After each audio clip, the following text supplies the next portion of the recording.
VA procurement. I thought that was going to be his recording starting, but one of y'all is extra extra eager to retain the material. I like to see that. I like to see that. All right, so let's get started. Welcome to another session of the AUS training series, where all topics tie back to the key tasks identified in the AUS position description, or PD. Since the PD says what we have to know how to do, this class series focuses on the skills and topics that speak directly to what the PD says. If we can get the fundamentals covered, we'll do great things. We'll get top shelf performance evaluations every year.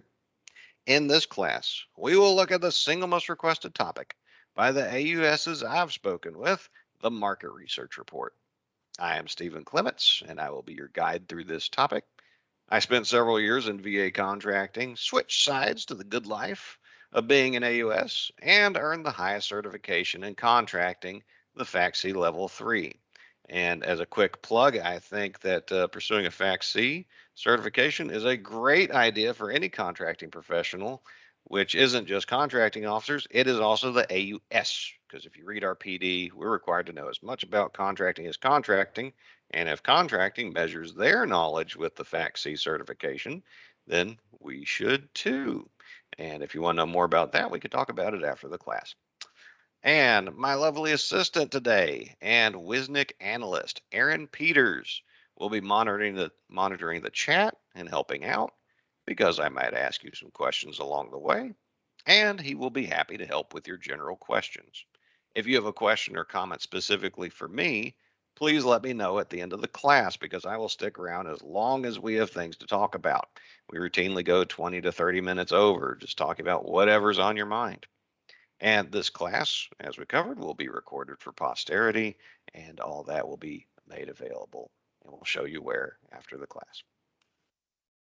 I like to define terms, so let's kick things off by asking the question, what is market research? What does it mean? Please put your answer in the chat. I want to know what you think. And Aaron, as the answers begin to show up, if you wouldn't mind, start reading them off to me. Let's see what people think. What is market research? Let's see, looking for the best price, shopping around,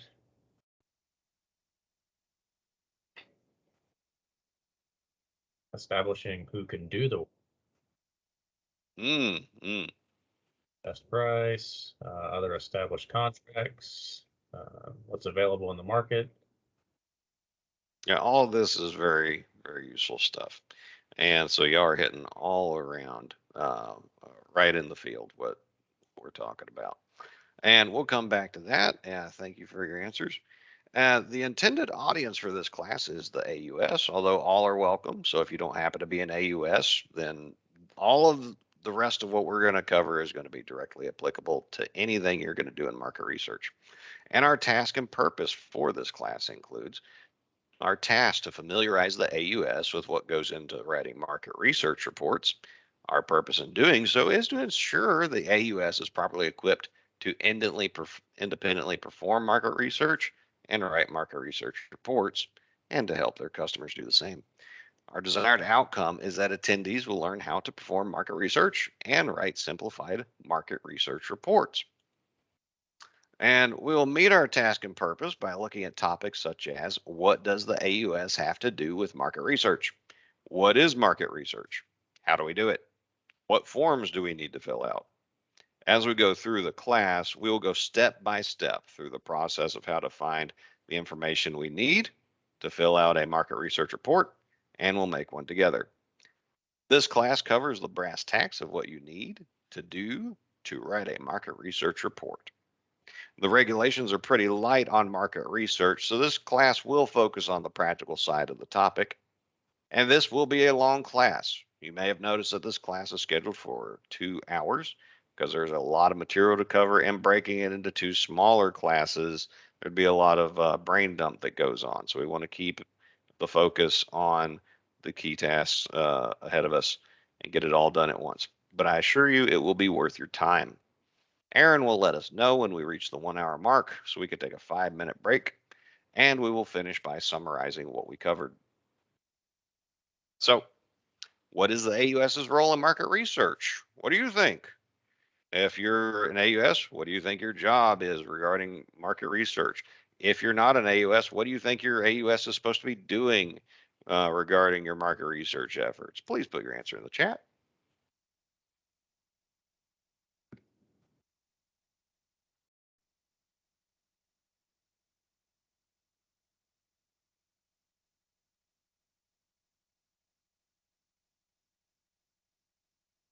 So, Aaron, what are we thinking out there? What is the AUS supposed to do with market research? Looks like preparing the contract, doing additional market research to determine use of mandatory sources and available contracts, Mhm. assisting cores, ensuring policies are followed, assisting the core in the service, Mhm. verifying best price was obtained, and to assist the core. Okay, this sounded pretty good. So a kind of an advisory, a quality check role, as well as sounds like doing some of the market research themselves. Well, let's once again ask and answer the question: what is the AUS role? By checking what the PD has to say about the AUS and market research. Well, here's a few key lines I found. And as we could see from the quotes, the AUS is supposed to be an expert at acquisition planning, of which market research is a critical part. Getting your market research right is almost as important as writing your performance work statement and can even help shape the definition of the requirement. Our first duty as contract liaison charges us with developing supporting artifacts, which are the documents we need to send in the requirements package to contracting, including the market research report. We have to be able to independently develop market research information and review our customers' market research documents. Since our PD in this regard and in others effectively tells us we need to know as much about contracting as contracting does, we need to be able to create market research documentation at least as good as contracting. Now, why do we have that role in the market research process? Well, in 2016, the AUS position was created to advise our customers on this and other topics. Both the VHA procurement guide and customer reference guide state that it is the customer who is primarily responsible for market research. Our customers are charged with filling out and submitting market research reports. Another term for customer would be end user, the person that the contracts are actually there to serve. And as our facilities resident contracting experts, it's our duty to use our expertise to help them fulfill their market research duties to get what they need from contracting. And now that we've explained the customers and the AUS's roles, does market research and the ensuing market research reports solely rely on us? Is there anyone else that has something to do with market research? Please put your answers in the chat.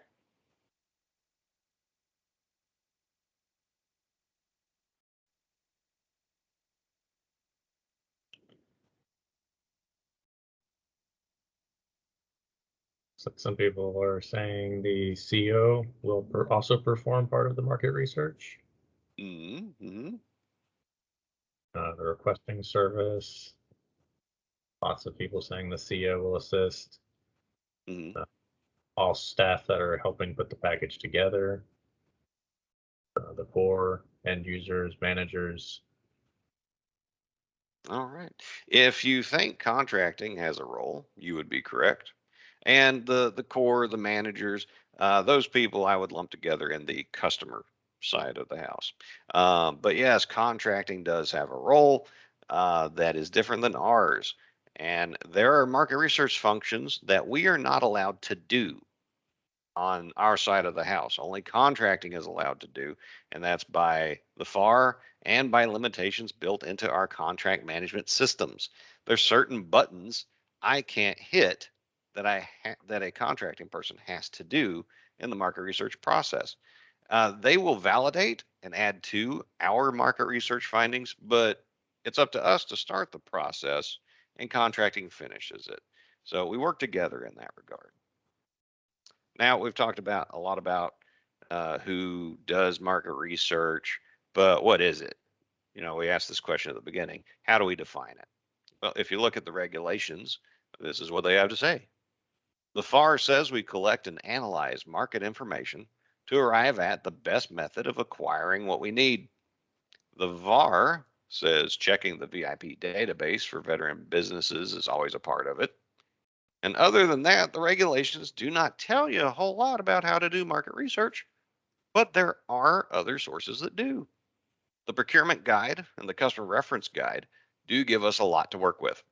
I cite the procurement guide on this slide, and CRG Chapter 6 repeats the same information almost verbatim. And the PG says market research is how we identify what on the market works for what we need, look for more ways to engage with small business vendors, and to learn about the market itself. And the end goal of market research is to find out who can responsibly give us what we want. When we look for vendors, we are only interested in finding vendors that can legally give us what we want and are customarily involved in providing those items. Our Part 9, Contractor Qualifications, speaks in depth on these issues, and I recommend you read that, along with VAR Part 809, that adds additional details. And PG 809.1 gives specific instructions to our COs on how to determine whether a vendor is a responsible vendor for this requirement or not. When researching prospective vendors, we should keep the details FAR 9104-1 requires in mind. So when we hand off the market research report we've been working on to contracting, they will know we have already pre-screened the vendors with these criteria. And now I want to emphasize the importance of using market research to find vendors that can legitimately do the work. And I have a case study for your consideration. So this is a real story. I was working on the Wisnik requirements package for endoscope biopsy valves that customers in my 5 VISNs were ordering in great quantities, but without a contract instrument to provide regulatory cover. They were using purchase cards. And if you have a known repetitive need, and you've been using purchase cards, you're supposed to ask contracting to get you a contract instrument in place so you have legal cover and don't get accused of split purchases, which could get you in trouble and your card taken away. So while reading the government purchase card report, I looked at which stations were ordering endoscope biopsy valves, on which days they placed the orders so I could see what kind of annual usage we had, how much they paid, things like that. I was also looking for potential vendors so I could see who the players were in the market and who might want to send in quotes. So here's a screenshot from part of the purchase card report, and the left column shows the item description and the right column shows vendor names. As I was scrolling through the vendors, one jumped out at me. And if you see a vendor that jumps out at you, please toss it in the chat.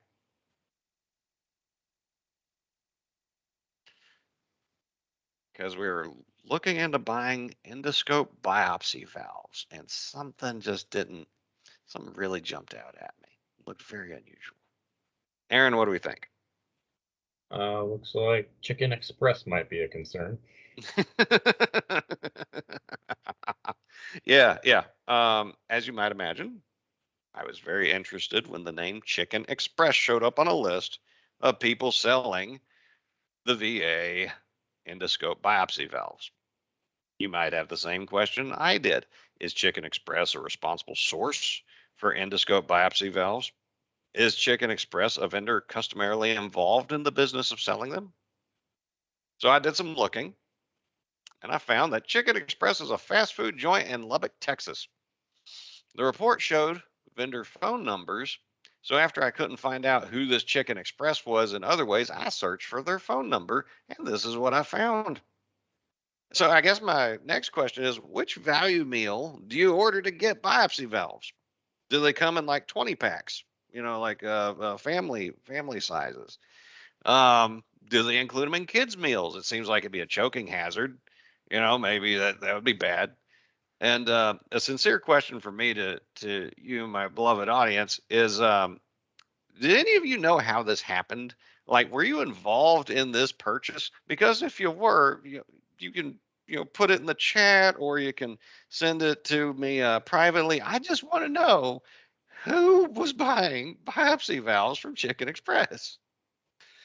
So if I was writing up a market research report, I doubt that I would tell my CEO to check out Chicken Express for the best deals on endoscopy accessories. And so doing our market research to find reputable vendors who are responsible sources for what we want to buy is important. And hopefully this is giving you a laugh and emphasize the importance of vetting your vendors.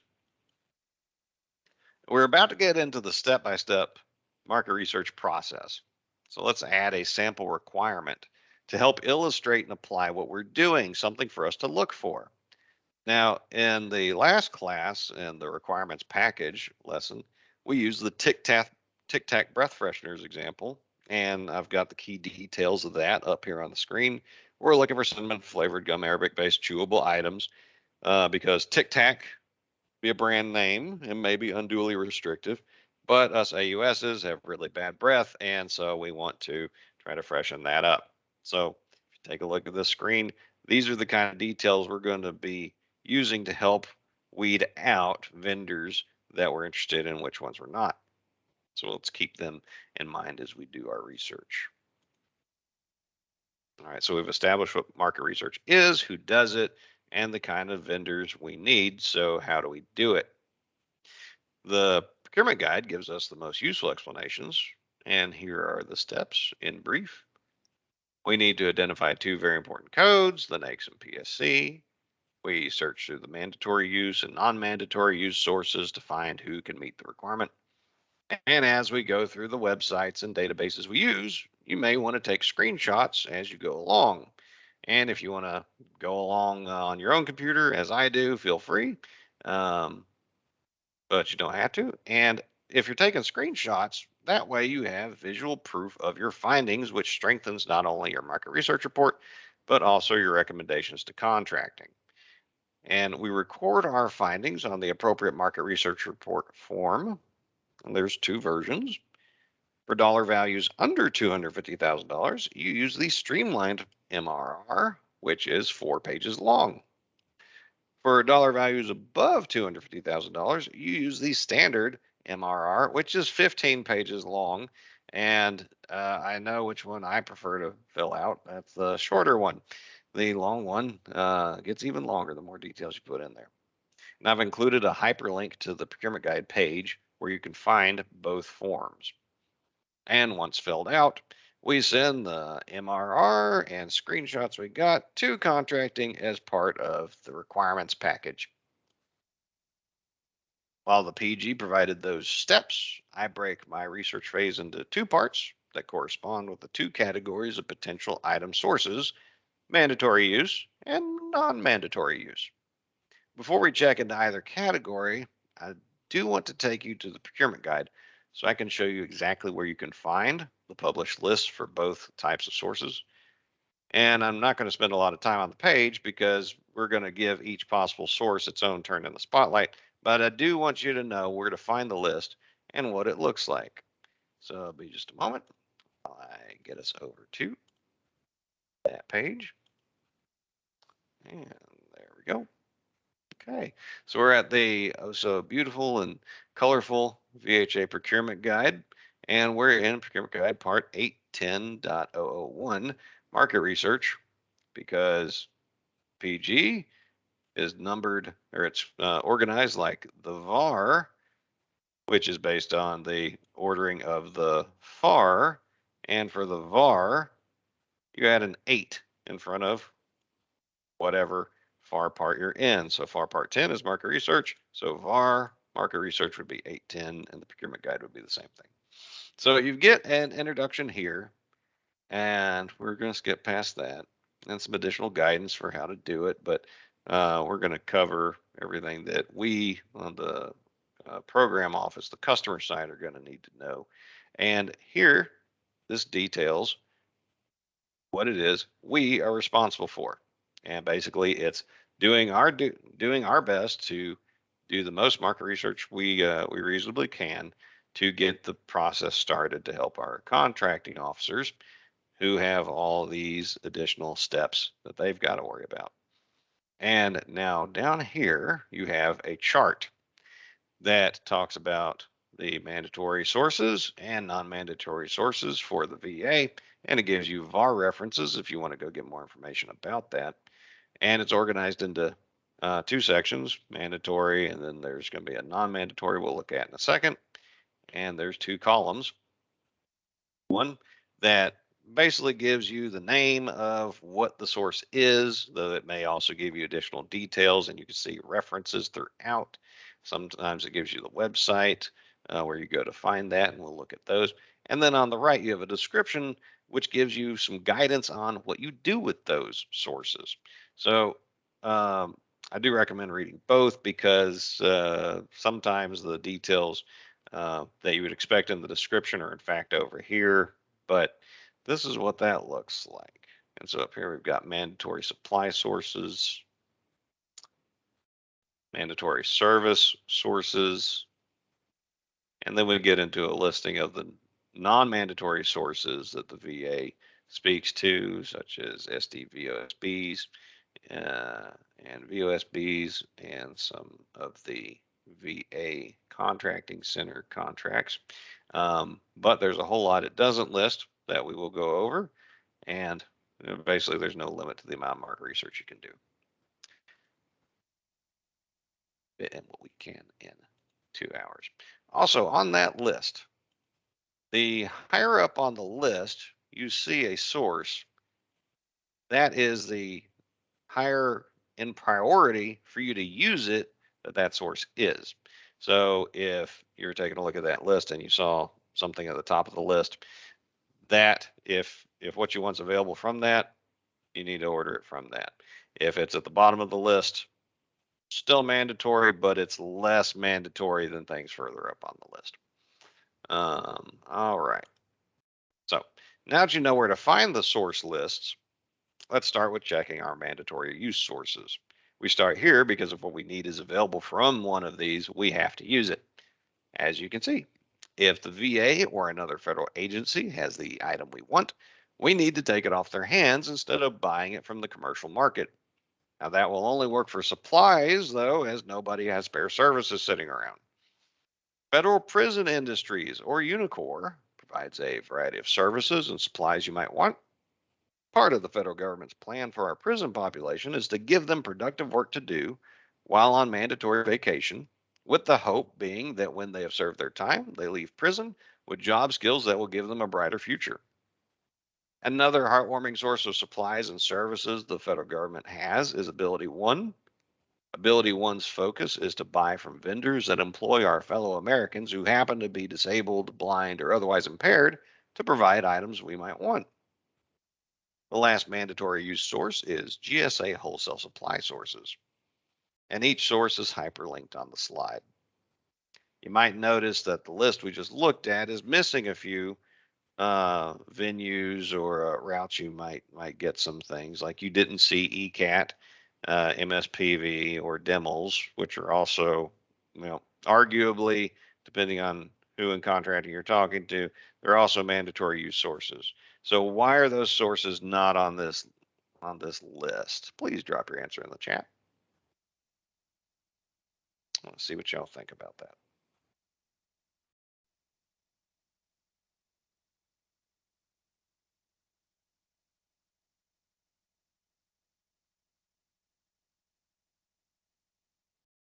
Why did we not talk about, or why do we not see ECAT, MSPV, or DEMLS on here?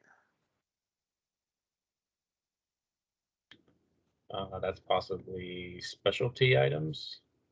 Mm-hmm. They already have contracts. Mm-hmm. People are unsure.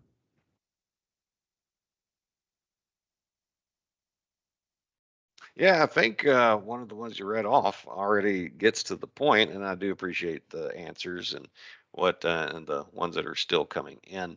Um, and my answer is at the far end. So the procurement guide lists, they only address which sources contracting has to use.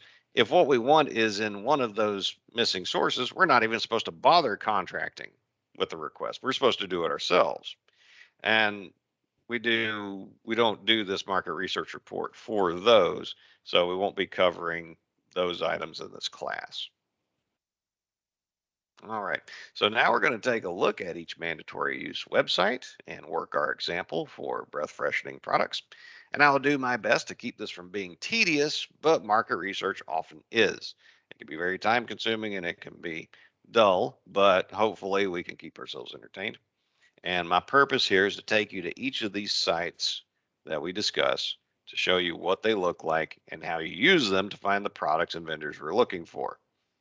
And as we go along, if you think of ways you might reword search terms or do things differently, that's good. And I encourage you to be creative in doing your market research. And be just one moment while I get us over to first mandatory source. That is GSA Access. Now, some of these sites are going to require a login for you to see anything. And this would be one of those. If you don't have access to GSA Access, um, I had to get my Vision CLO, Chief Logistics Officer, to get me access. So that may be the right person for you to check with as well. Just a moment while we get logged in. Go there, do that. All right. So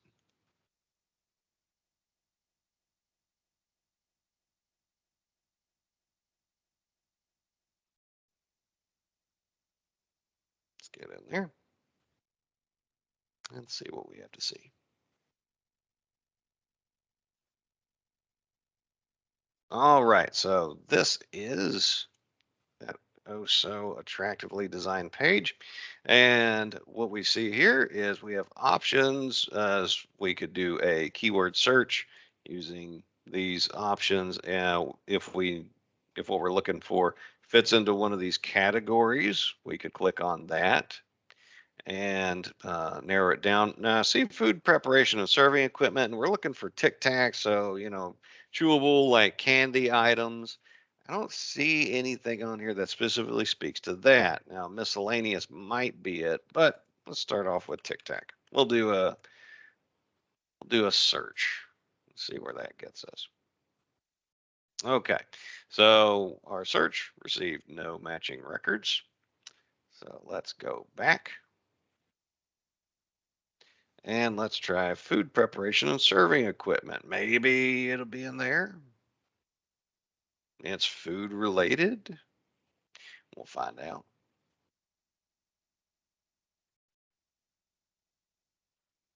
Now, I do want to caution you that if you have not had much experience with some of the websites we're looking at, very few of them are fast. You may have noticed that it took a minute for it to load and it's still loading, and some of them are even slower than this. A lot of them will crash about as often as they work, but I do encourage you to give them a try, and just so you can tell your CO that you did your due diligence, you did the best that you could. And let's see, oh, what is this? This isn't showing me items, but it's showing me states where items are at. Um, let's see, the Wisnik does include Guam. I want to see what they have in Guam that might be related.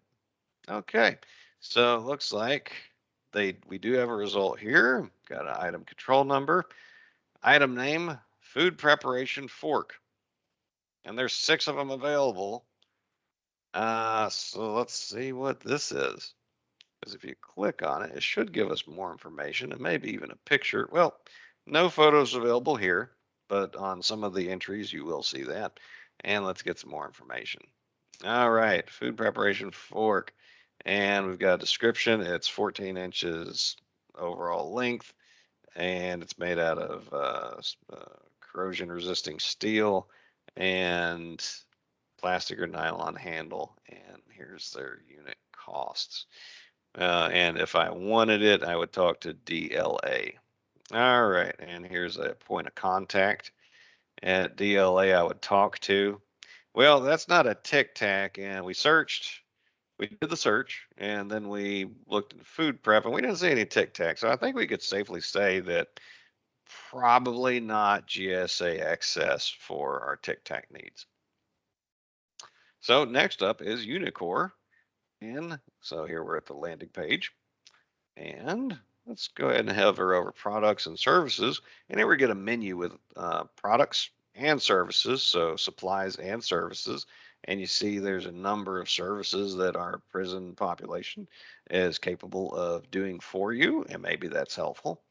And there's a number of products that they make that may be helpful. And or you could just click up here, schedule products and services, start your federal market research here. They're telling you where to go. Well, that sounds handy. So let's go there.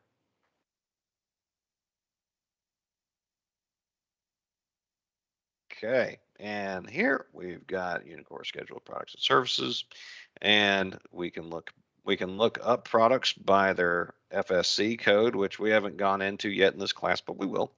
Or you can look at a schedule of products by description. Yeah, so let's go ahead and look for that.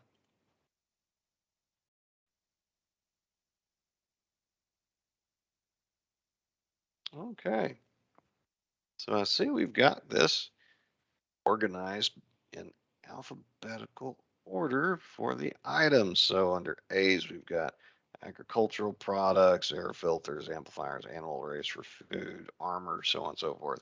Well, I'm looking for Tic Tacs. Let's see, do we have any Tic Tacs under T? T-shirts, tablecloths. Nope, does not look to be any Tic Tacs. However, I do want to point out that you have a legend over here with certain endorsements for each of these products. And let's take a look down here to see what those are. For these little happy little trees, you've got green or recycled. So if you want to emphasize, or if you have a requirement where you want to emphasize the greenness of your procurement, well, you'll know that these meet certain standards to where that Unicor wants to brag about how environmentally friendly this stuff is. So maybe that'll help you out. But let's try C for candy. Let's see if we got anything for that. Okay, I don't see any candy, but since we're here, I do want to show you what these entries look like and what kind of information you might be able to get from them. So let's take a look at chairs. Let's see what kind of chairs they're making.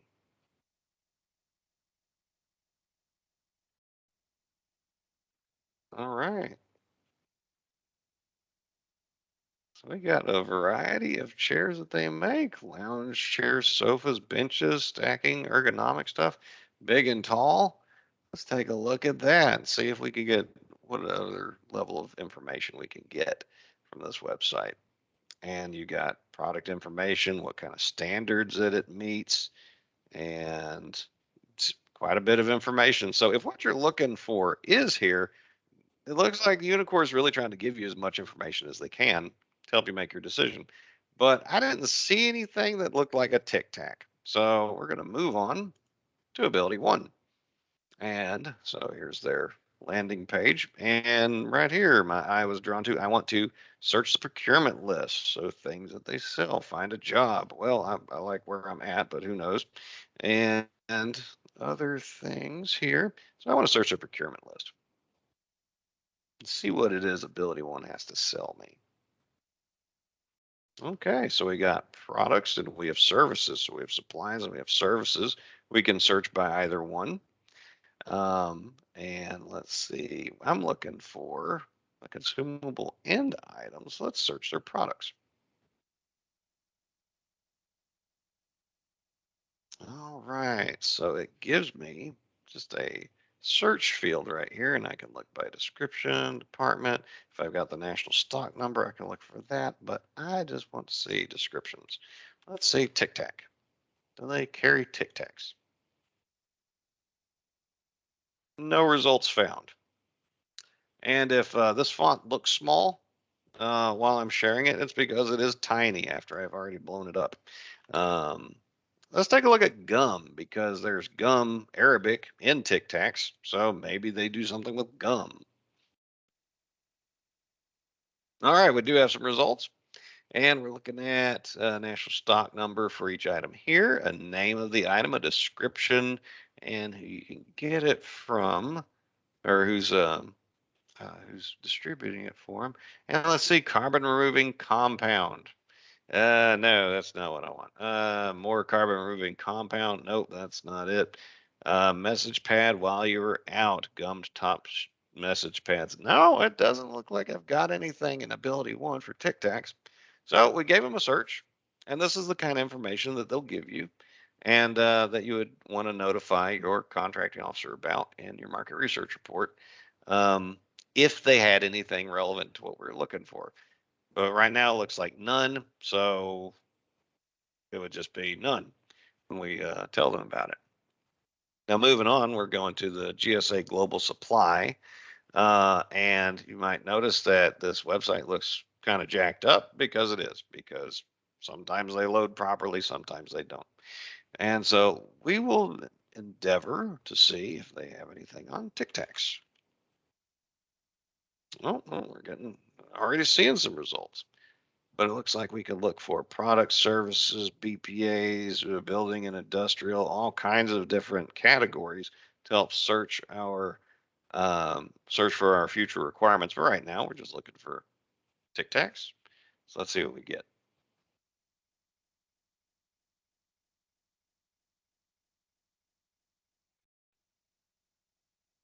And let's see. Normally, it does look much better than this. I don't know why it's loading like this. But we've got tic-tac-toe devices with Bud Light on it. No, that's not what we want.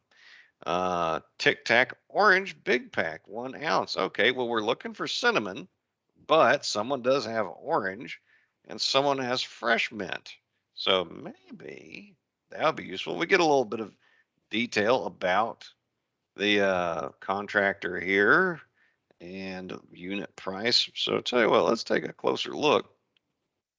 And even if they're not giving us a picture of what it is, maybe we can get more information about the product they're providing.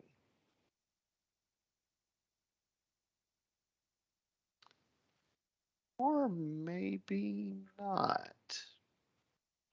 Okay. It's requiring a zip code. This is unusual. I haven't done that before, but let's find out. Let's see where that gets us. Okay. Here we go. There we go. All right. So we've got some information about Tic Tac Orange Big Pack, 1 ounce. This is the company, and this is their price. We could add however many quantity we want, and delivery days generally 2 to 7. So we're looking for cinnamon flavored because we identified that in our uh, PWS or our requirements package last time. So this doesn't look like it meets the requirement, but if these people have orange Tic Tacs, they might be able to get the cinnamon ones. And so maybe we'll just make a note of this for our CO, take a picture, because maybe the CO wants to reach out and find out if they can provide those. So we want to give our CO the best picture possible to understand what we were able to find. And so they can make up their mind about how they want to get it for us. And so that is those 4 items. Now we're going to go back to the slideshow. All right. And as we research our sample requirement in class, I'll make slides capturing what we found when we looked.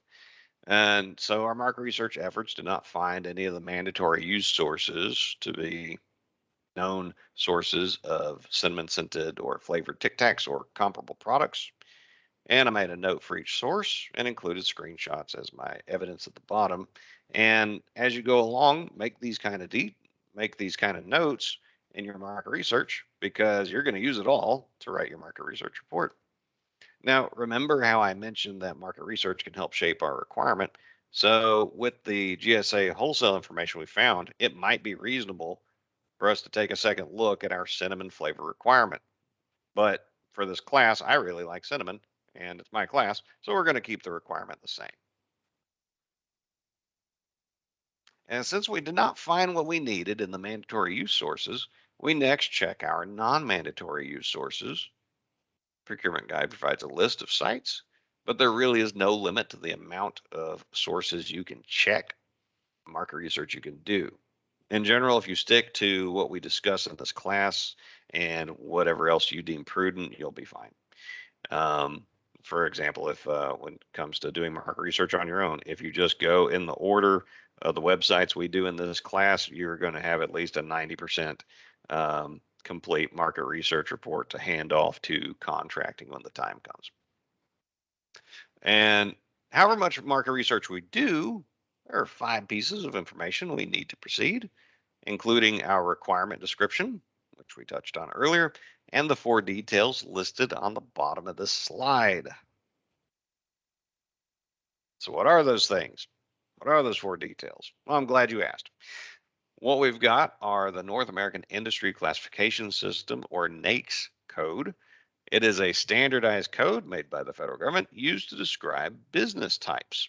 So if a business is customarily engaged and defines itself as a carpentry business, there is a NAICS code for carpentry businesses.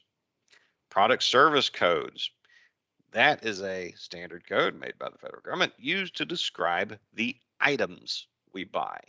So if a business normally engaged in carpentry is classified by the NAICS as a carpentry business, then the services and items it sells would have product service code. So if they sell furniture, that furniture will have a PSC code. And if they sell the actual labor of a carpenter, that will have its own PSC code. It's important that we find out what those are, which we will in a minute. Now, there's also the non-manufacturer rule waiver list. Now, this list is made by the Small Business Administration, and it identifies which supply items already have waivers in place to let small businesses still qualify for set-asides in federal contracting to resell items they don't make. Because without an NMR waiver, if a small business is trying to sell us an item it doesn't make, then legally they don't qualify for any preferential treatment. They'll have to get in with the competition with the large businesses in full and open competition. Now, we're talking about small businesses. Well, the SBA also has a size standards table that's organized by the Business NAICS code. And the table shows the criteria a business cannot exceed to still be counted as small for federal contracting purposes. And we're going back on Safari to look at the sites where we can gather those details. That'll be just a moment.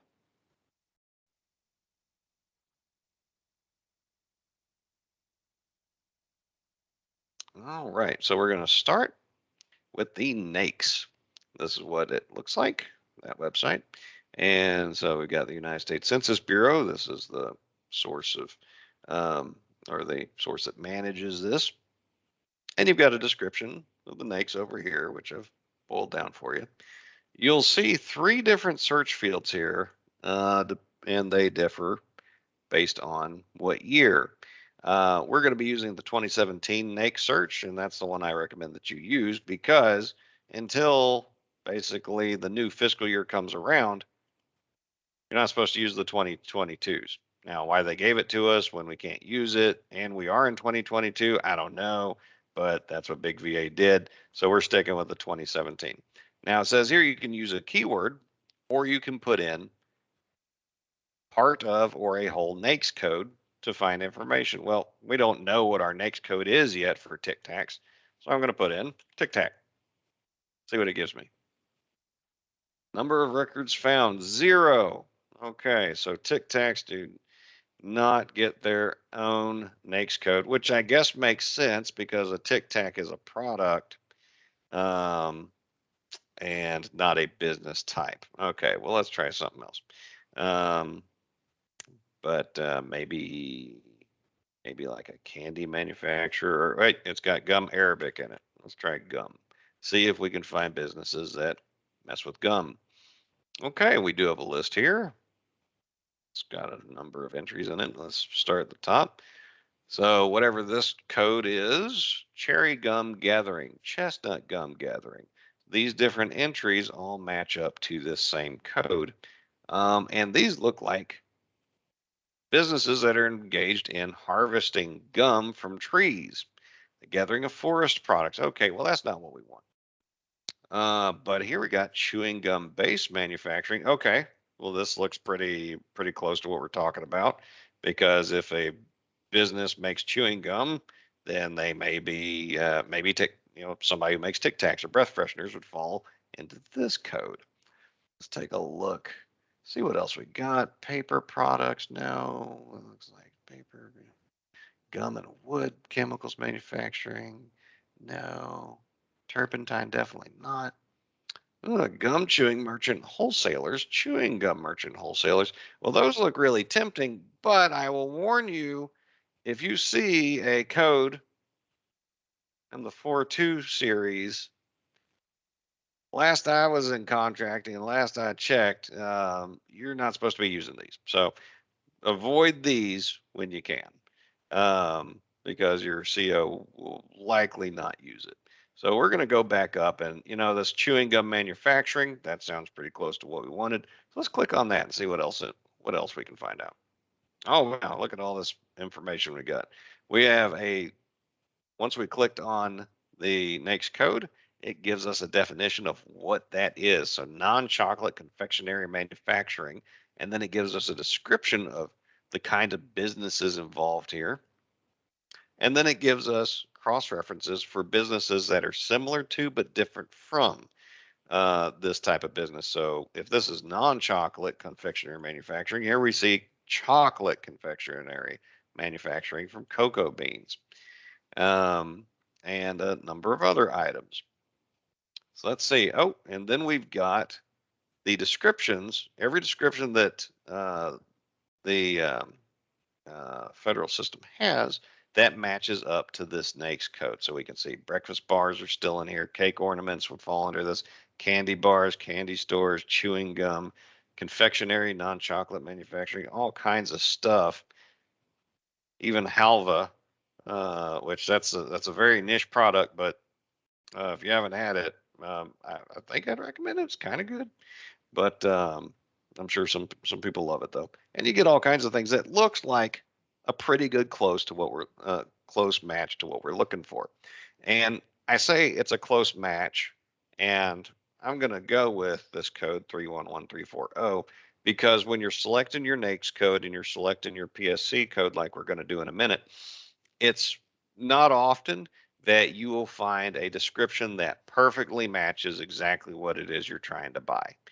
So the goal is to get the best fit, the closest match you can get to what it is you're trying to buy and who you're trying to buy it from. And so I would make a note that I'm going to run with 311340 for my NAICS code, because we're going to use it later. And we'll move on to the finding our PSC code, our product service code. Now, this website is quite a bit less ornate than the NAICS site, and it's broken into two sections. You got product service codes, which start with a alpha character, alpha, and there's a description of what each alpha character relates to. So if you want research and development, you'd go clicking under here to see what all codes are under research and development. If you're involved in a lot of building maintenance contracting efforts, you're going to spend a lot of time in J right here, and quite a bit in H as well for quality control. So this is the area you'd be looking for a service. Now for a product, a supply and end item, a federal supply code is what you're looking for, but the literature and the contracted people that I've been around, and myself, we use these terms interchangeably, PSC and FSC, and we're just going to refer to it as a PSC for the rest of the class, even though we're looking at a supply item. So you got all kinds of stuff. You got weapons, nuclear ordnance, pipe, tubing, and hoses, IT, all kinds of stuff. Now we could just go poking into each of these categories, and we will in a moment, or we can search up here to see if we get a match. So let's see if they have anything for Tic Tacs. No, it is not amused by my attempt to put that in there. So let's try gum. I got nothing. Okay, so the search feature is not helping me out, but I do see down here 89 subsistence. Well, that's like food. So let's see what it says. So we've got the PSC code in this column, and we've got the description of what that is over here. So we've got meat, poultry, fish, dairy food, eggs, fruits and vegetables, sugar, confectionery, and nuts.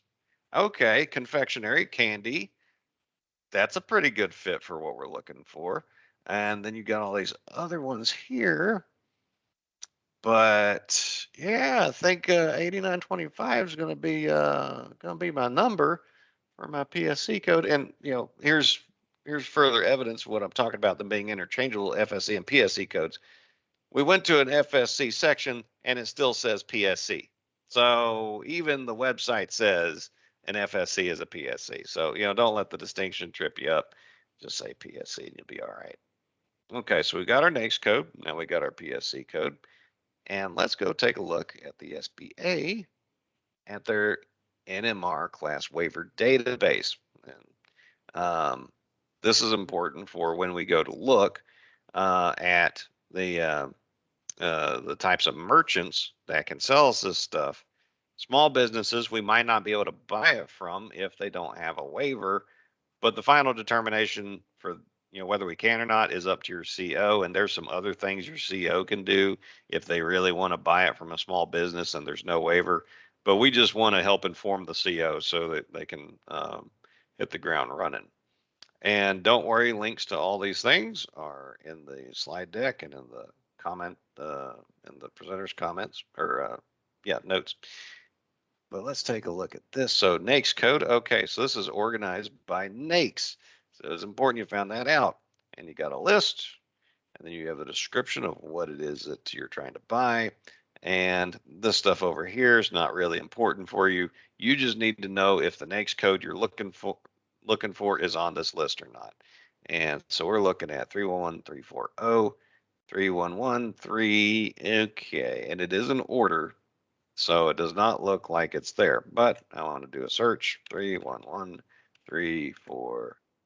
No, it is not here. So there is no NMR waiver already in place for vendors in the non-chocolate confectionery manufacturing business. So we'll make a note of that, pass that on to our CO. And what I would recommend for future study is you check out FAR 19505 because it talks in greater depth about the non-manufacturer rule, waivers, and I do believe also limitations on subcontracting, which speaks more specifically to service contracting and small businesses participation in that. So that's interesting information. Okay, so let's see. Well, what even counts as a small business for non-chocolate confectionery manufacturing? So here's the SBA's website, and here they give you some more detail you can look at if you so choose. And it's important that we find out what's a small business and what isn't by the SBA standards, because depending on what size the SBA considers a business to be, that business may or may not be able to get access to SBA loan programs. And depending on what size of business SBA determines them to be, they may or may not qualify for contracting preferences. So this is a big deal. And down at the bottom, you can either download a spreadsheet or a PDF with the table on it. Now I've already got the PDF opened up so we can go take a look at it. And you get more information here that this is going to be organized by NAICS code. Let's scroll down some.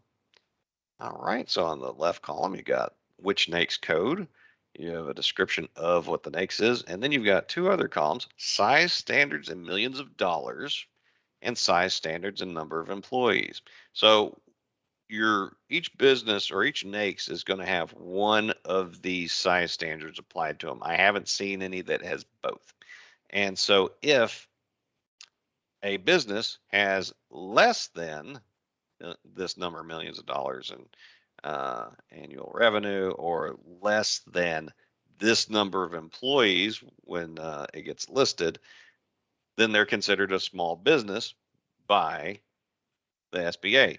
Now, the same business may be considered small and it may be considered large depending on which NAICS code you're looking at, because businesses can have more than one NAICS code um, registered in our systems. So let's take a look and see what the size is for our NAICS code.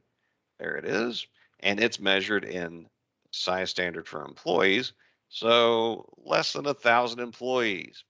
So if we find businesses that have fewer than 1,000 employees, which there are ways for us to find that out, and for contractors to find that out, which we'll go over, then it can be considered small, even if you might otherwise think of it as a large company. All right.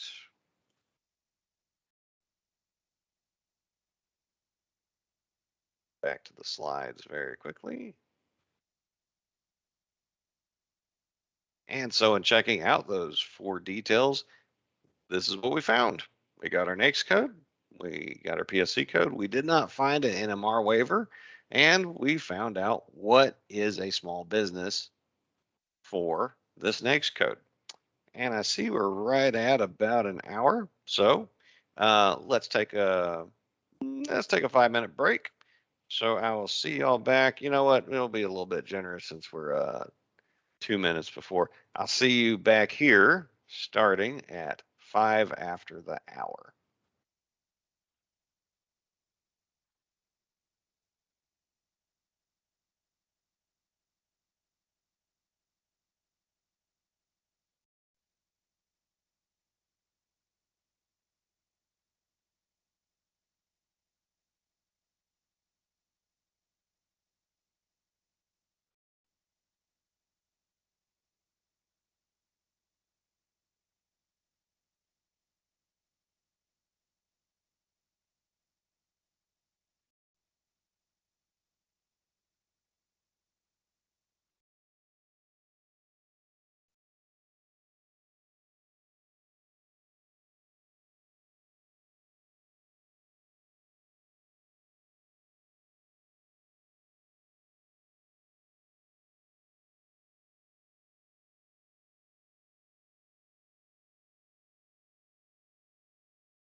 What's up, Bill? Oh yeah. Yeah. Yeah.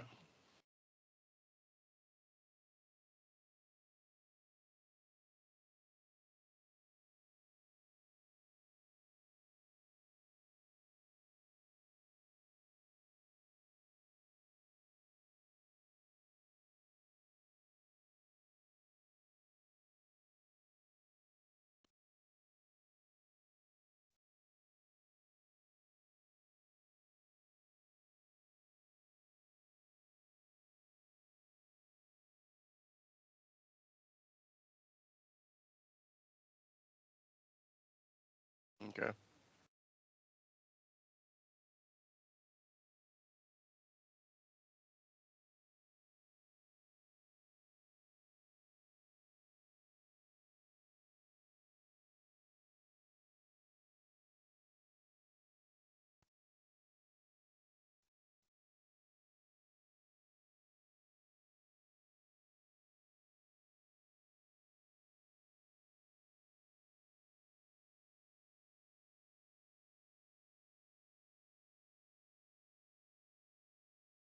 Mm.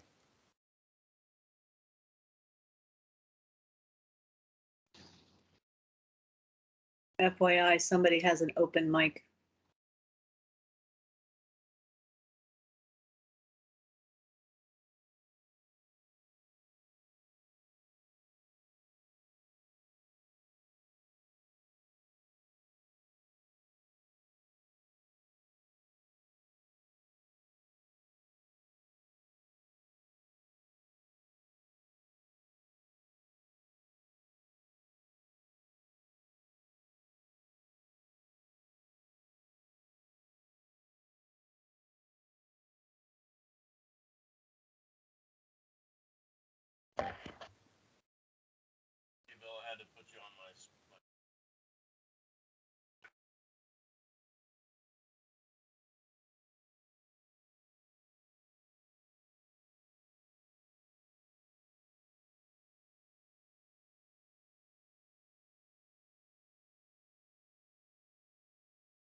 All right.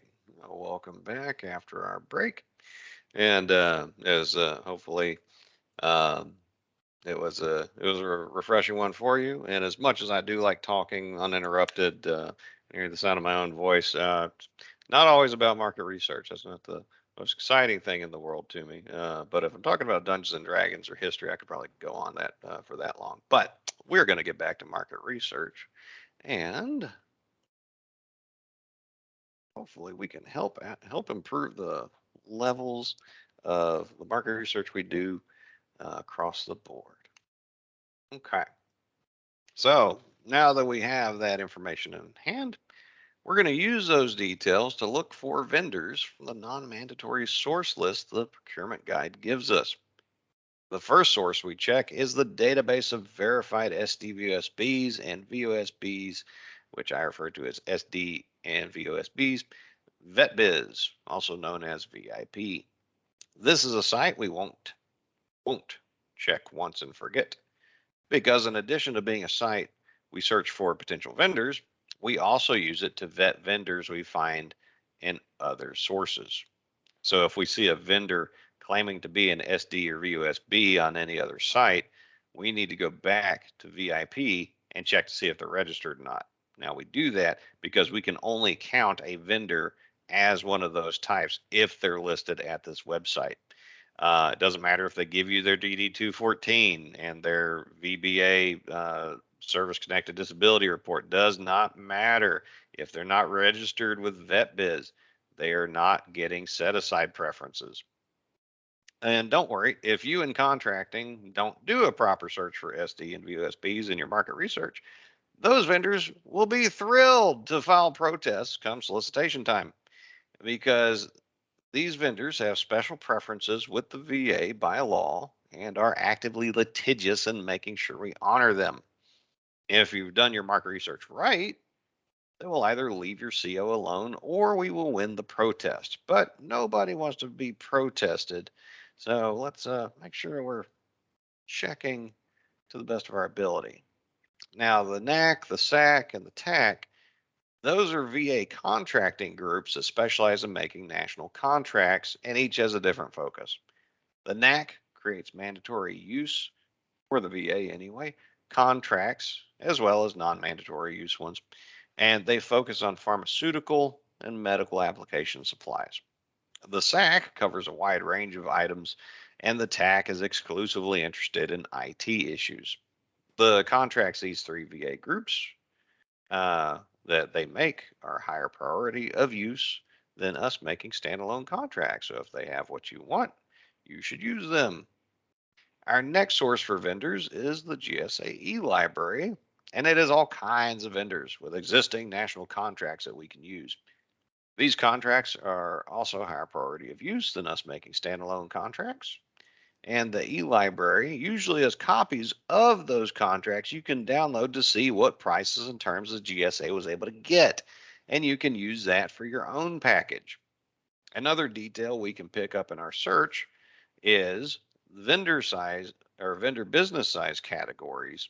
So we'll note that along with who looks like they can do the job. NASA, the civilian space people, made their own version of GSA's e-library called SOUP, and their contracts focus on IT and software, and they are also higher priority of use. So we're going to go take a look at each of their sites and see which vendors might be able to sell us cinnamon flavored Tic Tacs. Be just a moment.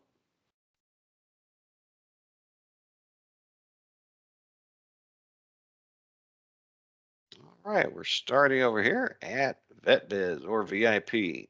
And you'll notice that about a third or more of the page is eaten up by this ugly header. I guess they picked red because they really wanted to make me feel nervous looking at it.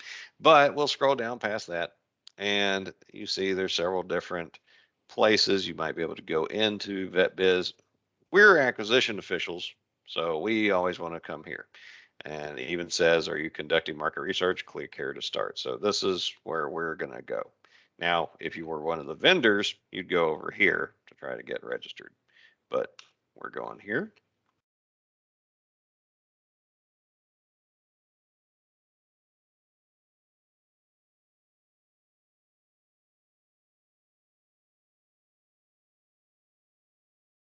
And we're going to scroll down. Because yeah, all these details, they're fine and all, but the only thing I really care about is the search engine portion of this website. And boy, do you have options. This is the section I spend the most time in, where you can pick if you want to see everybody that's registered in here, whether they're an SD or VOSB, or if you only want one or the other. If you got a name, you can go there. If you've got your NAICS code, you can search in there. Keywords, FSC, PSC, and do they accept purchase cards or not? You can use those to help weed out and identify vendors. Are there relevant contracts you're looking for? Like, are you looking to see only SDVOSBs with an FSS schedule? Well, got that option. And if these things are interesting to you or of interest to you, like number of employees do they have? You could look in there, and so on and so forth. But we're going to come up here and we're going to use our, first we're going to check to see if we got anything for Tic Tac. To start basic, and easy.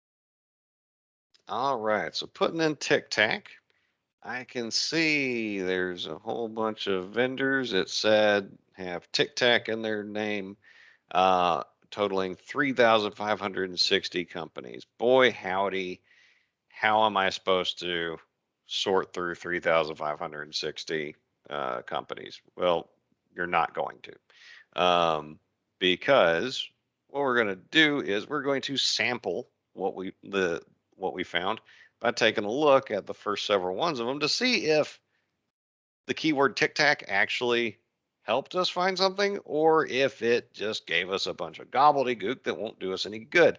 Because if you take a look here at DL Stone Enterprises, nothing against them.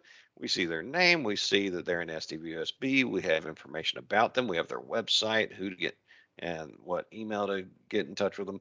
Capabilities narrative. I don't see anything about Tic Tacs. I see clothing and physical therapy equipment. And okay, well, over here I see capabilities keywords. So these are the keywords that this company put in that they wanted to show up in searches for those things. And I only see plastic. Plastic. Okay, nothing regarding candy or Tic Tacs. Let's check two more. Nope, no Tic Tacs. This one's got portable toilets. That's septic. Okay, so I don't think my search for Tic Tacs as a keyword is going to be very helpful in finding vendor SD and VUSBs that can sell me Tic Tacs. So we're going to edit the search. And when let's get back there, we're going to try approaching it from a different angle. Okay, we'll take the keyword out. No Tic Tac. So we're going to go for NAICS code. Let's see what we get when we put in 311, 340. And tell you what, since we have a PSC code, put that in. Let's find out. Do we have any vendors that claim they meet this NAICS code and that PSC code? We got 0. Okay, well, technically 8925 is an FSC code, and they did have a field for FSC code. So let's see. Now, we'll go back to our search. Now, it's going to search through all the vendor profiles because every vendor is going to load into their profile which NAICS and PSC codes they say they can handle. So if a vendor does not list that they're capable of doing this NAICS code and this PSC or FSC code, then they have already told you, I am not a responsible source for this item. And that is useful information for your market research report. Now, some vendors, whether they're SD and VUSBs or other small businesses, will use the shotgun approach or throwing spaghetti against a wall approach of listing every NAICS code they can possibly think of, whether they do it or not, just so they show up in your search results. If they do that and you have no indication that they actually do what you're asking for, you can disregard them. And again, we've got no vendors that claim to be non-confectionery manufacturers or selling that. So it doesn't look like we've got any viable options from VIP. We'll move on. We're going to go look at the NAC now. And there's all kinds of different ways you can search through the NAC's catalogs. But I like these over here. We got the pharmaceutical catalog, and then we got their med-surg catalog, so medical supplies and surgical supplies. We'll start with the pharmaceutical catalog and see if anybody's prescribing Tic Tacs for our veteran population. Okay, you can search by a number of different ways. If you have a contract number, if you have a contractor name, you could look there. If you have the national drug code, if you got what class of drug it is, you can look by all those, or you can use a generic name, keywords, and going with TICTAC for that. And I got no record found. Okay, well, that didn't help me. But let's just take a look and see what an entry, what kind of information we could get out of this search engine while we're here. All right, so I pulled up Abbott Lab, and all right, so we got all kinds of stuff here. We have the supply code that goes with it. We've got packaging amount of the item. We got which contract the item is on. We've got PV, which stands for this item is available through VA Prime Vendor programs. So we could stop if what we were looking for had this X next to it, we could stop what we're doing and just go through our normal supply chains for the Prime Vendor. Vendor, who is it? What is it that they're selling, and what's the pricing information? So, that looks like some interesting stuff. But, okay, so we don't have a TICTAC in the pharmaceutical catalog. Guess I'm not surprised at that. And let's see if we can get into the MedSurg and see if there's anything over there. Now, you might be saying, Stephen, it's a pharmaceutical catalog. Why are you looking for TICTACs in there? I wouldn't even bother looking in there. You could be very well justified in doing that. And what you would do is when you're going down your list of sources to check, when you come to the NAC, you would say, you make a comment about irrelevant, doesn't offer the service. And you're probably going to be right, but you might not be. And so I like to make sure that I am idiot proofing my own market research because I'm not always the brightest person in the world. And so let's see, what do we got for TICTACs? Okay, we actually got some stuff coming up here, but first we can also search besides key terms by if we know the contract number, the BPA number, the BOA number, the contractor name, these GSA descriptors, all kinds of stuff. We could look for options through that. So let's see, what do we got here? I put in TICTAC, and this is what it gave me. We got some results. We got the catalog number. We got the contract that the items are on. If there was a BPA contract number, it'd be here. We see GSA. What does this mean? Item is available on GSA Advantage. Okay, that sounds a lot like the wholesale supply site that we checked earlier. And PV, that's again the prime vendor, what the item is, who the contractor is, and unit prices. So taking a look down here, I don't see Swell Spots TICTAC large. I got the feeling that's not an edible TICTAC. I mean, I could be wrong.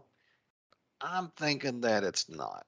So this isn't going to be a source for what we're looking for, but in case we were looking for tic-tac-toe gel pads, and we see that that's on a GS that's available through GSA, we could go back to the e-library or to the wholesale supply catalog, look this up, look that up, and get more information and possibly order the item if that was of use to us. Okay. Moving on to the SAC and the TAC. Now, I do want to touch on the fact that the NAC, the SAC, and TAC, they have a bad habit of squirreling away contracts on all kinds of different SharePoints and websites. And I don't know why they do that, why they don't put them all in one place. But they don't. And so this right here, this SharePoint here looked to me to be the most comprehensive one for their contracts. And so that's why I included it in the slide deck. And so we can check with the SAC or the TAC, looking for TICTACs. Let's see, you click on that folder and it's going to take you to folders that contain all kinds of details about the contracts the SAC make. And here we go. Ability of One awards. So the SAC makes those. And if we were interested in Ability One awards, we could click through there and see their contracts. DaVinci Robots, genomic sequencing services, bunch of other stuff. Vector temporary staffing services. No, I don't see anything that looks like food, but maybe it's in other supplies. Okay, we get additional contract areas they're interested in, like blankets, laundry bags, surgical scrubs, warm-up jackets. I don't see any Tic Tacs, but just to show you what you'd find if they did have one, you click through and then you're going to get a copy of the contract, the BPA that they have, so you would know what's on it and how you would use it if you're interested in ordering, in this case, blankets, and then modifications that they've made to that contract that might be important for you to know about. So the SAC didn't look like a good source. Let's go to the TAC. And here we've got a similar situation, folders for categories of services and supplies that you could order. None of these look like they would have confections or Tic Tacs or gum in it. So I'm going to skip along. But if I were to click through, I would see similar amounts of information as what the SAC had to give me. All right, so we're going to move on to the GSAE library. Now, there's all kinds of ways you can search this thing. And anything that I'm touching on that gets a line underneath it, you could click on and search that way. Now, my favorite thing to do is the keyword search. And we're going to do Tic Tac. Okay, and this is what it brought up for me. It says there's a multiple award schedule, which means they got some BPAs going on, 2 different vendors. Manufacturer, this person, Tic-Tac-Toe division. Probably not Tic Tacs, but Tic-Tac-Toe. But we'll go ahead and take a look at them. We click on that. It tells us what the name of the contractor is. Advertising, marketing, strategic planning. I got the feeling that's not it, but we can click on that and we get all this information about the contractor, how to contact them, what their NAICS code is, which isn't what we want. And then we see what kind of business they assert themselves to be. It looks like we got woman-owned small business 8A, and all these things might be useful for them in trying to get set-asides. And now here you'll see at the GSA, if you want more information about this contract from the government perspective, you'd contact this person. Now, if you want to get in contact with the company itself, you'd use this contact information. And here we got more information about the contract, like its number. This is probably a copy of the contract. You could click on that to see what the terms and conditions are of it. And then you've got when does it end? When does it end after all the options? And if you click here, you'd be able to go look at the products they have on GSA Advantage.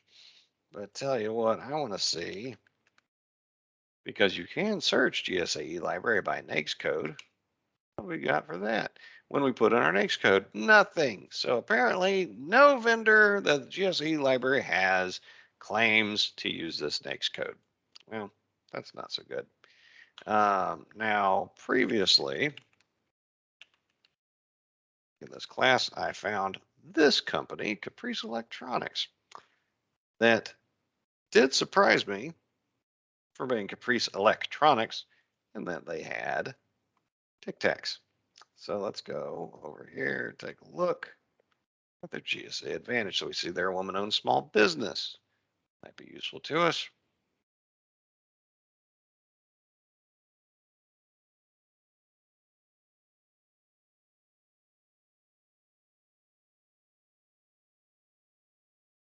But it might not be useful to us because we're in a class and have a limited amount of time.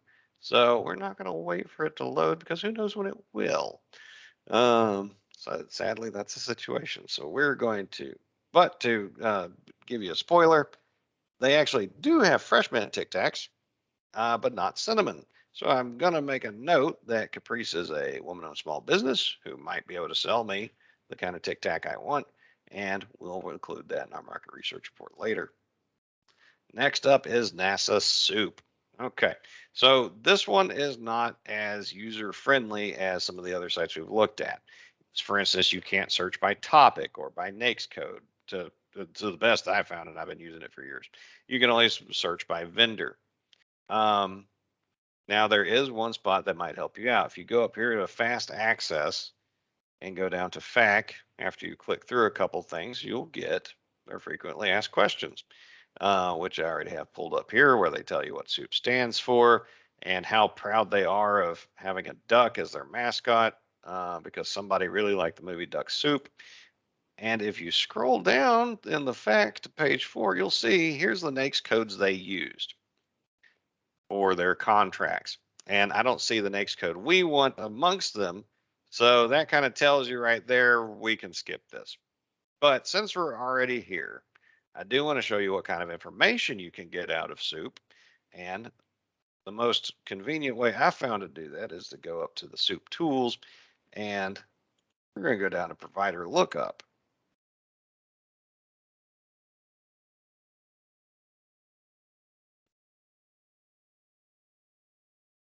Because there is quite a bit of useful information you can get out of this, and I want to make sure to highlight that.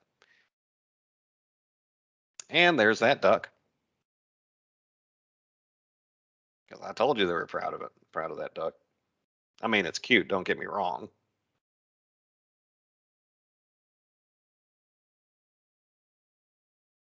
But I do wonder how much of the bandwidth is getting eaten up by animating that duck versus just loading the site faster.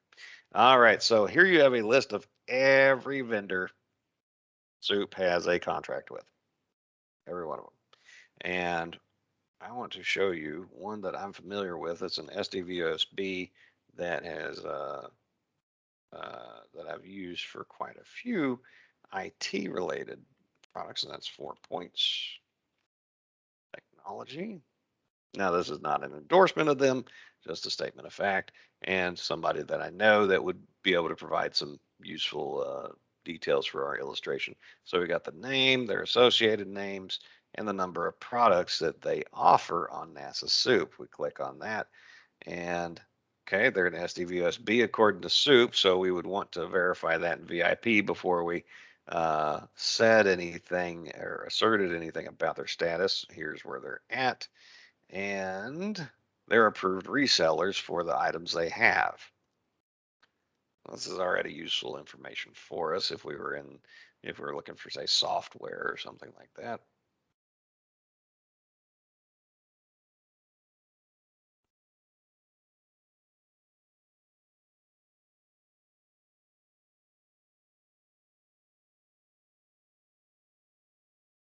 Oh, well, we don't get the duck this time? They're skimping on the duck. All right. And so here we've got information about the contracts they have with SOUP, and you can get copies of them here. And let's see, gives you the most recent updates to them and when contract actions were awarded. But I wanted to see something slightly different. I must have clicked on the wrong part. Here we go.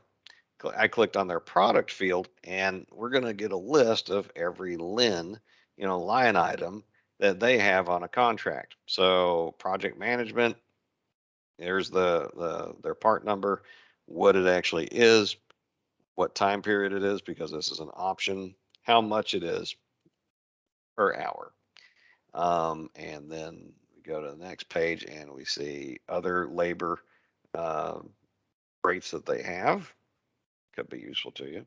And if we kept going through here, we would start seeing some products that they have to sell. So this could be useful to you if you're trying to do market research regarding IT related findings. Get back over to the slide.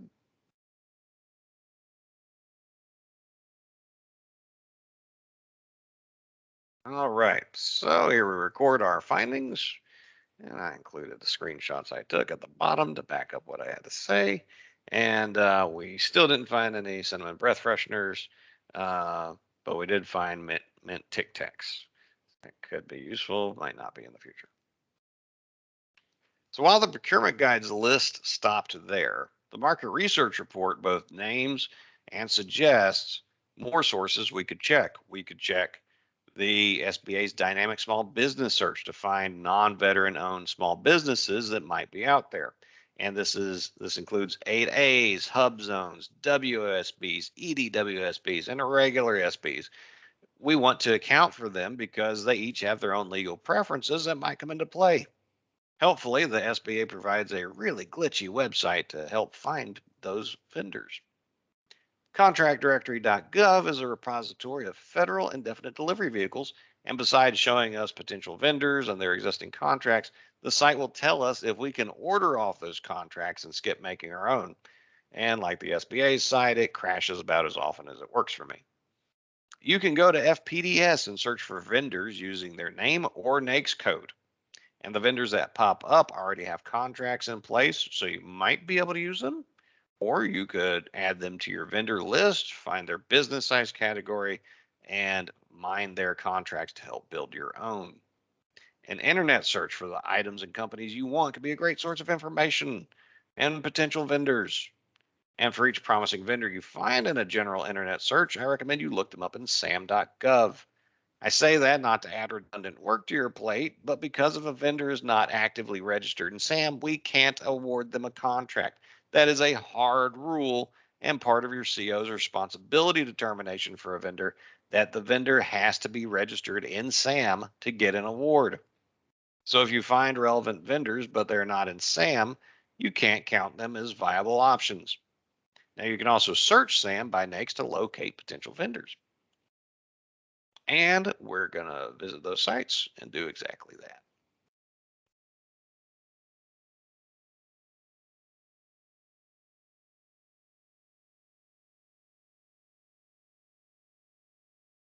All right. So here we are at the SBA's Dynamic Small Business Search website. And boy, howdy, can you tailor what your search terms on this thing. You can search only in certain geographic areas. You can look by congressional district. You can look by any of these criteria. You can specify what type of small business you're looking for, just not SDVOSBs or VOSBs, because that's the province of VetBiz. And more self-asserted business type certifications you can look for. This is where I hang out the most, the NAICS code entry and the keyword entry. And then general nature of the business and bonding levels, if that's relevant, industry standards, if that's relevant. Do they take purchase card? Do they not? Do they have a GSA Advantage contract? Do they not? Other search criteria might use, such as company names. And then at the bottom, you specify how it is you want this information given to you. Now, I like to see everything up front, and you can also specify, do you want this output, the search results output on a website, or do you want it as a spreadsheet or a text document? That spreadsheet can be very helpful sometimes. So I often will pick that, but for right now, we're not going to do that. And we're going to go up to keywords. And let's try tic-tac. There we get. Okay, interesting. So we did get a result. And what kind of output it gives us is what's the name of the company, who's the point of contact, where are they at, and sometimes the vendors will put in a description of what they do. So Funatomy offers exciting games and activities that make your waiting room or classroom a fun place for kids to play games and help reinforce good dental hygiene habits. Interesting.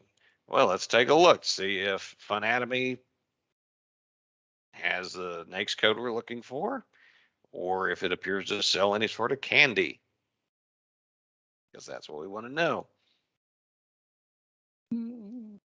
Okay, they're at EDWSB. Tracking that. And all right, so down here in the NAICS codes, we do not see the one that we're looking for. So looking at their profile, I don't see Tic Tac Tooth. Must be a game that they sell, and that's why Tic Tac produced them. So I don't see that this would be a relevant vendor for breath freshening products.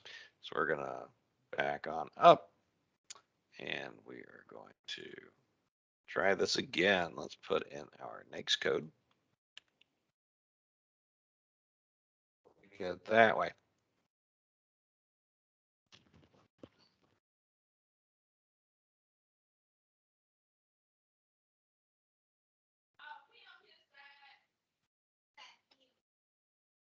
And please mute your mics because we can hear your children screaming. All right, so here we go. We got 74 profiles that match what we're looking for. And let's see, they are all kinds. What we got now, I've looked through these before, and there's there's two of them that I want to point out that might be educational for us. So the first one I want to find is Jones 3CO. Where did they go? Fortunately, this is not in order, conveniently. Jones 3CO. All right. Let's see what they got to say. Let's see why I picked them to show you. Now we're waiting for, oh, here it is. Okay, so we've got their name, their address, their phone numbers, the email address to get in touch with them, Q Illuminati. Well, that's interesting. Their website is LinkedIn for Warren Jones. Their e-commerce website is cacars.com/used cars. Okay, this is sounding maybe not what I'm looking for. They claim to be a veteran-owned small business, so if we were going to look further into them, we'd go back to VIP and Black American, other minority-owned, might be useful to us, might not be. And let's go take a look at what NAICS code they say they do. So they claim to be engaged in small arms, ordnance, and ordnance accessories manufacturing, every type of farming, every type of livestock available, gold mining, coal mining, natural gas extraction, power generation, dairy, food, asphalt, cement. This is just for your reference. This is incredibly unusual to find every single NAICS code listed for a small business. Because after all, it's a small business. How on earth are they capable of doing all of these things, including space research and technology? You know what? Oh, and they claim that they want to export to pretty much the entire world. You know what? I don't know that I can really trust the information they gave me.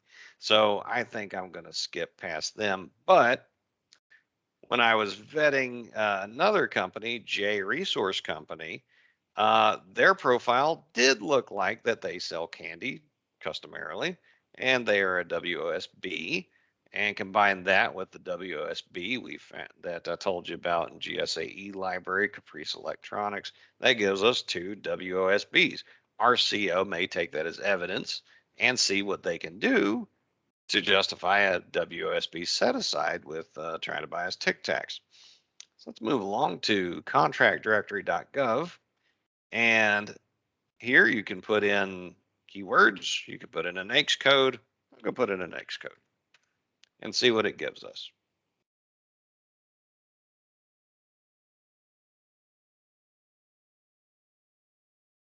Now, once we get past that first page, it'll give us an option for advanced search features, which you can customize to your heart's content. I can't tell that they help, but they are there. You would just click advanced search. And so we got 4 results. Now, what we're looking at now are thumbnail entries, short entries for each contract. What I want to do is expand all, because that's going to show me all the details about each contract they have listed here. And so we can see when the indefinite delivery vehicle is good until, if it has dollars remaining from the price ceiling that we might be able to use, and information about the vendor, Who can use this contract? Only my agency. Well, which agency is that? Down here it tells us Agency for International Development. Well, that doesn't help us in the VA. They do have the NAICS code we're looking for, but their PSC is for food, oils, and fats. Might not be what we're looking for. And the rest of these entries are also USAID contracts that are not for breath freshening products. But maybe you would find something that you're looking for. It's just not Tic Tacs. Moving on to fpds.gov, I spent a lot of time in here looking up contract data such as usage, task orders placed off of my BPAs, and I'll show you how you can look for that kind of stuff. But for right now, let's see, we'll just go with the NAICS code. You could use keywords, you can use contract numbers, but I'm going to go with NAICS code for the moment to see what kind of businesses claim to be that. And here you get those abbreviated views of the contracts, and you have a plethora of ways to customize your search over here. Anything you click on will take you to what you're looking for. And like over here, USAID has 212 contracts with vendors that use that NAICS code I put in. Department of Veterans Affairs has 1. And let's assume that this is what I want to look at. I could sort the contracts by all these different criteria. And if, say, I got 10 pages of this stuff, well, it's really inconvenient to click through each one of them. I could download these results as a PDF listing them, or download them as a spreadsheet. And I do that a lot because when you're looking at 5 VISNs worth of usage information for, say, patient bed rentals, having a spreadsheet to manipulate the data with is way easier than going one by one by one. But for this example, for Tic Tacs, let's take a look at Department of Veterans Affairs and see what do we got here. We've got 1 entry for a contract awarded in 2006, so it's probably expired by now. But we see the contract number, who it was with, when it was awarded, the NAICS code, where that company was at, how much was spent on it, or how much it was worth, and what the PSC code was. So if you click on this view right here, you're going to see more detail about this contract. And let's get into that. Okay, so here you've got who was the last person that modified this file. It's usually the contracting officer, so maybe if you have a question, you would hit them up. Now, for some reason, the system puts in these weird codes. You may need to cut that out. But here you'll see this was a VA award. This is the contract number. There are no modifications done to it. Here's a solicitation number that was used. This is when the contract was signed. This is when it expired. So this only lasted 5 days. Here's the total amount that was ever spent on it. And it was the SAC that did this contract. We can tell that right here because this part tells us about the contracting office that did it. Here's information about the vendor and if they had any sort of small business indicators, and this one didn't. And this tells us more about the contract itself, where the contract was going to be performed. So it looks like this was at the address of the vendor. So they probably just mailed us some stuff. And here we see dental instruments and supplies with the PSC code and non-chocolate confectionery manufacturing. And here we have a description of the requirement that contracting put in. This was for 90-day cavity-free xylitol kits. Now, if you go down a little bit further, you'll see competition information telling you how this thing was competed or not. And this one was sole sourced. So they only went to this company to get this. And so there's all kinds of information you can get out of FPDS if you know where to look. Let's go on over to SAM. Now, SAM tells you you can check all this stuff out, but unless you log in, it won't let you. It'll play dumb and not give you any information. So unfortunately, you do have to log in for all this. And let's see, do I have that available? Let's do that.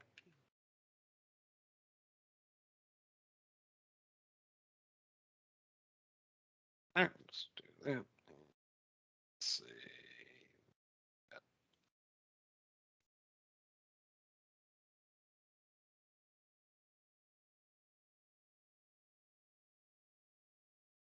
Okay, let's see what we got.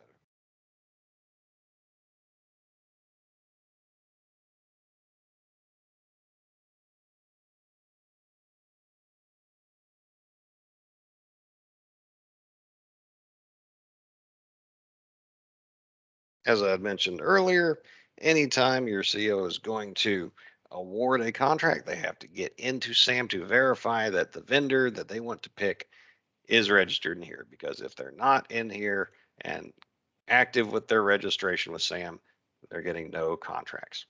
And this takes me to my profile, but I want to go back to the home page. Because we're going to be doing some searches. Now, if you know a company you're looking for, you could just put their name in.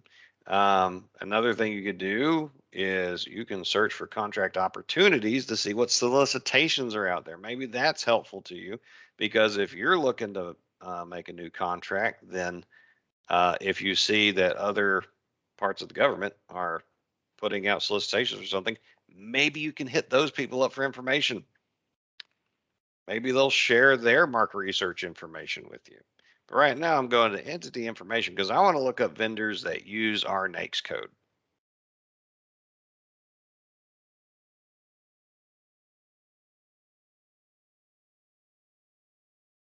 All right, and we've got all kinds of vendors here. And I want to expand this to be 100 entries per view. And I could click on any one of these and see information about them. And I want to go back down to that one I told you that I had checked from. That looked pretty good from SBA, and that is J Resource Company. And so in this thumbnail, we get some information about them. But if we want more information about them, we would log into here and take a look around, because there might be some detail that we're looking for that could be of use to us. And so they are registered, they are active. Their registration expires August 23 of 2022. And this is where they're at. And if there's any other information we were interested in that's here, then we could look at it and say self-certified as these types of small businesses. Maybe that's helpful for us. They do accept credit cards for payment. And this is the person we get in touch with if we want to talk about anything. So that might be useful to you in your market research. Or if you go back to that list, and because we put in the NAICS code and we got 91 results, you could go through that list to see if anybody there is selling Tic Tacs besides the ones we already know about. Now, I'd also mention just do an internet search, because if you have no idea where to start or even what terms to use to describe what you're looking for, just put some stuff into a search engine and see what you get. So I'm looking for Tic Tacs. And so we get these general results here, but I want to specify shopping, and Google lets me do that. And so this takes me to all kinds of vendors selling them. We got Amazon, we got eBay, we got these large businesses, we got, I have an option for smaller stores if I only want to look for them. And when it loads, it'll focus me towards smaller businesses that maybe there's some useful small businesses in there I might consider, but I would still need to make sure that they're registered in SAM before I could count them as useful for our purposes.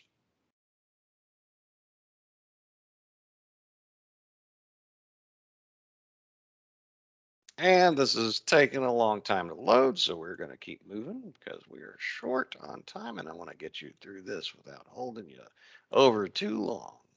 So from our search of non-mandatory sources, we found many potential vendors on the SBA Dynamic Small Business Search.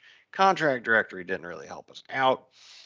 And SAM, we did verify at least one other WSB there. FPDS didn't help us. The internet showed there's a bunch of people that can sell Tic Tacs. So again, we record our findings and I attach my data captures.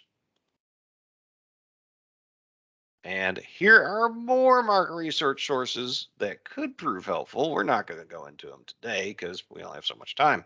And when the products you're trying to buy, when you're trying to learn about them, such as customs of the market sector, potential sources, pricing, a good person to talk to might be your customer. They might know some things you'll find useful. They might not know anything, but they might also be experts. And don't assume that they told you everything they know in the documents they already gave you. Sometimes you need to dig and ask questions to get key details out of them. Talk to vendors and ask them how they do things. Find copies of the previous contracts documents and read them. Sometimes I'm amazed at what a bad job people did in the past, myself included, but sometimes I find great material to work with. Track down contracts and market research reports other people made to get good stuff you can use in your own. Ask your CO if they know any relevant details. Ask your Vision AUS if you have one. And ask your consortium. I know in the WSNIC and MidCon, we are actively working towards making new contracts our customers can use to get great deals and save time. For many of the contracts we found on Contract Directory and FPDS, we could pull copies of those from the ECMS dashboard to see what they did. VA Bit is a site dedicated to sharing that exact kind of information. Sample market research reports, sample contracts, sample performance work statements. They have them. There's also the Supply Chain Master Catalog, which is a search engine that pulls line items from every contract the VA has to show you who's buying the item you want and how much they're paying for it. All these sources can help you build your requirements package and MRRs because somebody somewhere has already done what you're trying to do. Take advantage of the work they've done, and in the future, you can return the favor. And let's see what else we got here. And now that I mentioned it, are there sites or sources you use for market research that I did not mention? Please drop them in the chat so the rest of us can know. And we're not going to wait around for your answers just now. But if you know something that we missed that you find useful, put it in there and we can check it out for ourselves later on. I'd also like to plug Acquisition Knowledge Portal, or AKP. There's a link in the presenter's notes to that. It's a VA resource for numerous tools at our disposal. And I encourage you to go there and poke around on all the tabs because they kind of hide information, but it's somewhere in there. So with all that in mind, let's use our example to write a market research report. As we mentioned, there are two different versions of the MRR, one for micro purchase to the SAT and one for above the SAT. Filling out the above SAT version would take hours and warrant a class on its own because it's long. So for sake of time, we're going to use the version up to SAT. And if you'd like a class on the above SAT version, please let us know. We may be able to get that on the schedule. And let me switch over to the MRR and we will knock this out. Okay. Now these forms are usually, they try as best they can to hold your hand and tell you what it needs. But sometimes it has a difficult time wording or making it apparent to folks who haven't done a bunch of them where they get that information or what that information looks like. But we're going to briefly cover the entire thing. We'll start at the top with the requirement title. You double click on this shaded box and it'll give you an area you could put in the default text. And so what is it we're trying to buy? We're trying to buy Tic Tac breath fresheners. Okay. And then this section here gives you an overview of what this document's for, gives you a FAR reference. And here's a spot where the contract type for this procurement is identified. However, you don't have to pick that if you don't know what it would be. Your CO would be responsible for that. Now, when you see notes in red and blue, a lot of times those are specifically for healthcare resource contracts or leasing contracts. And so they might not be useful for what you're trying to do if you're doing anything else. So we'll skip on. I usually cut these out unless I'm working on one of those, but we'll leave it in for now. Now, objective, what is it? What is it we're trying to do here? Is it a new requirement? Do any of these things apply to what we're trying to do? Is there something we didn't catch? And this is, well, this is a new requirement. That's what we're doing. So we're going to double click on that. Checked. Done. Now, if you read these, you'll see that neither one of them apply. And to the best of my knowledge, this isn't a bundled contract, though. Once contracting gets their hands on it, if they decide it is, they can click on that. Because we're giving them a working version. Background. So what's a description of services and supplies being requested? Here's where I'd put in, we need gum, Arabic paste, lemon flavored breath fresheners.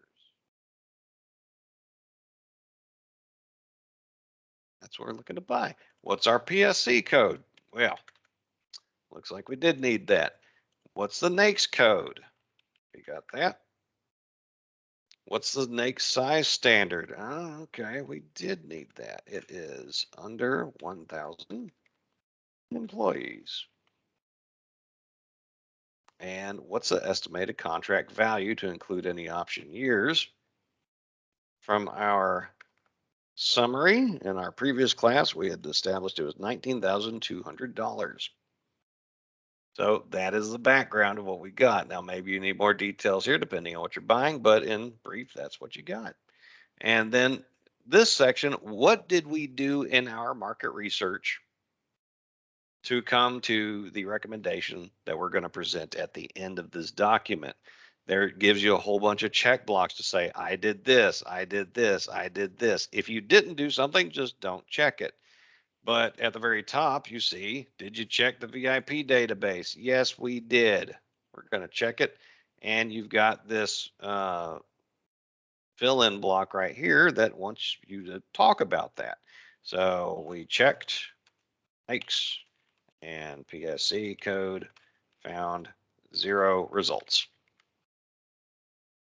So at a glance, our CO can look at it, see what we did, see what we found. I don't have deep personal knowledge of TIC-TAC, so we'll skip that.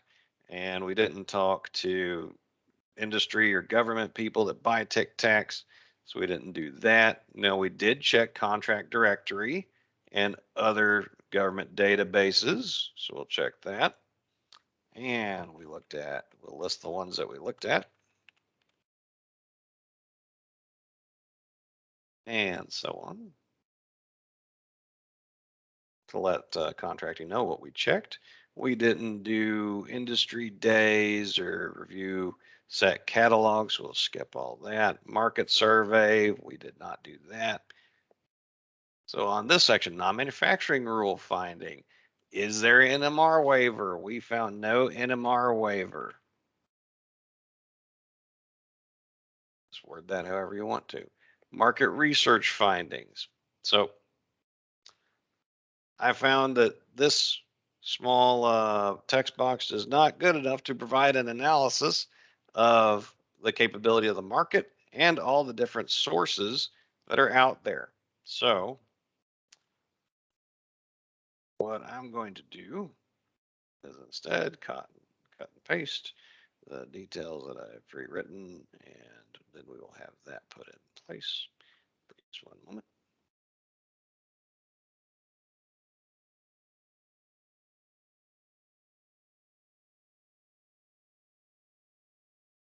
Pardon the formatting.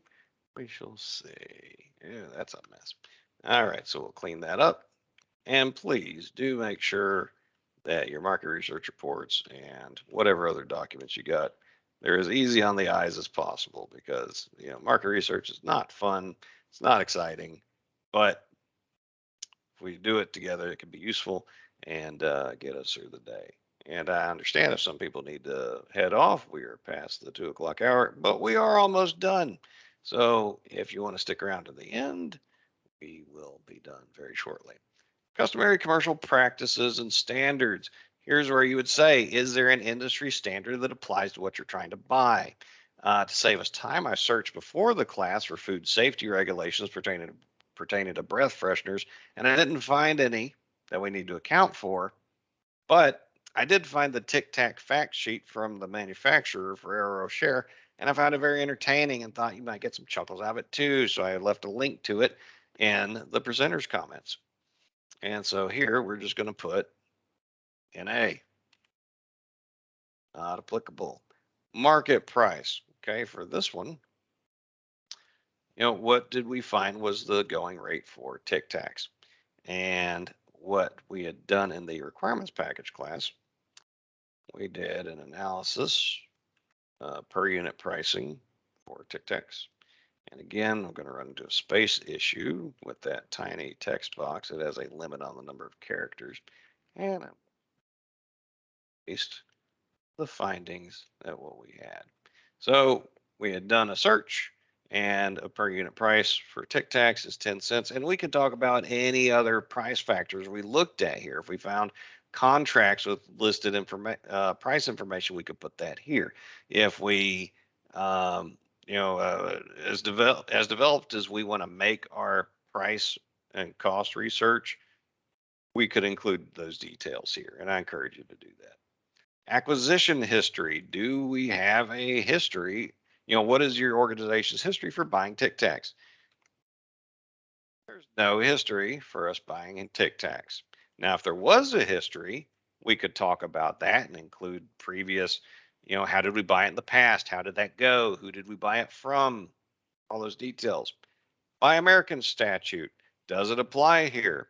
Well, the Buy American statute is quite a mess. And it is bewildering, and it's complicated enough to warrant its own class, which is found in Cornerstone On Demand as FAC 063, FAC 063. Fortunately for us, it's the CO who makes the determination of how much this applies to what we're trying to buy, but we can still help. I checked to see where Tic Tacs are manufactured, and they are not made in the U.S. Since they are not U.S. manufactured end products, the statute may apply. So I'm going to go ahead and give a hint to my CO, not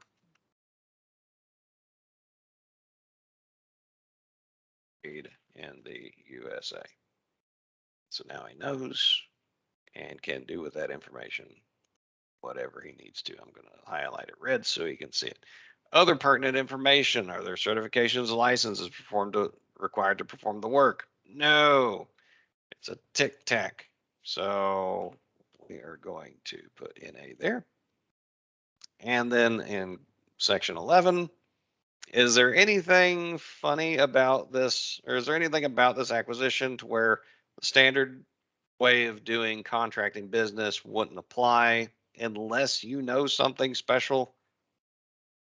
I would check yes. It's just fine using the regular rules. And then move, but your CO will make that final determination. And then down here, we want to give a minimum of 2 or 3 vendors to point our contractor forward, or contracting officer towards. And I'm going to put in Reese Electronics, indicate that they're WOSB. That might be helpful. And I believe we found another one, J Resource.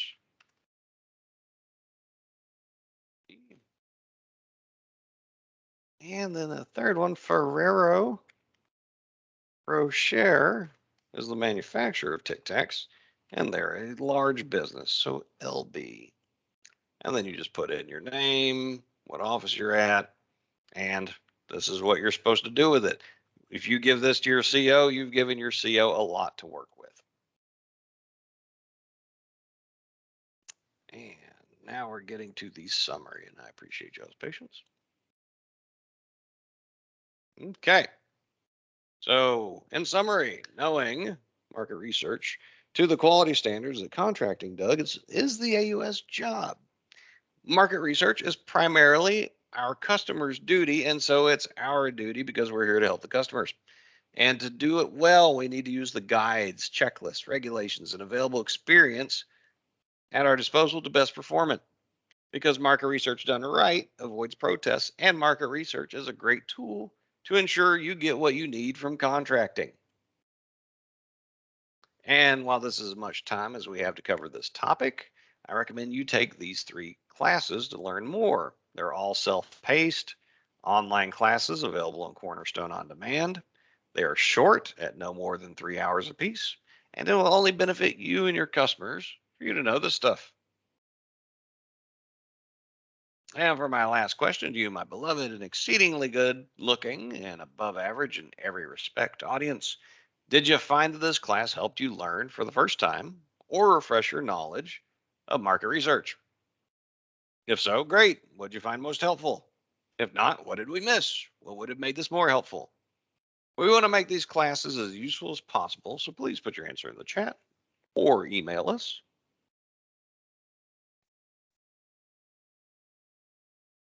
So Aaron, what's it look like? Do we help anybody?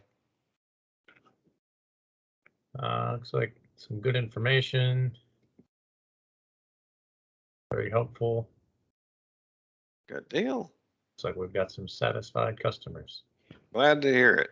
And so there's one last thing I want to show you because I promised I would.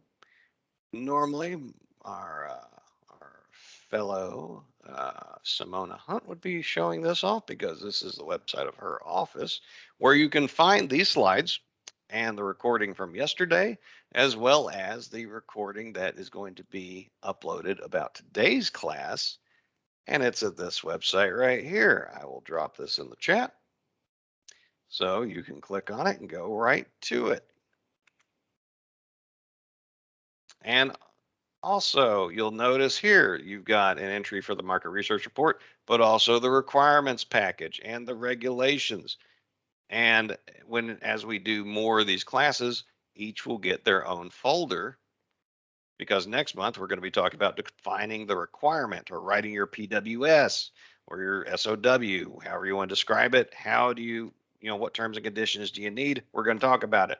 After that, we're going to talk about acquisition plans. After that, we've got a whole bunch of other things to talk about. I'm currently working on a class for IGCEs. Now, if you like CLPs, right now Cornerstone On Demand is touchy when it's just not granting them. But if you want to go into TMS and self-register this class so you have some proof that you've been doing continuing education, you click on this Word document and you follow the instructions and the direction and the pictures I give you, you're going to be able to enter this in and have that count towards the CLPs that you've been working on. And that should be fairly easy to use. So Aaron and I thank you for your time, and we hope you got value out of this class. That is the end of what I have to say. So if you have any questions, comments, or other discussions you'd like to have, I'll stick around for as long as we have things to talk about. Thank you.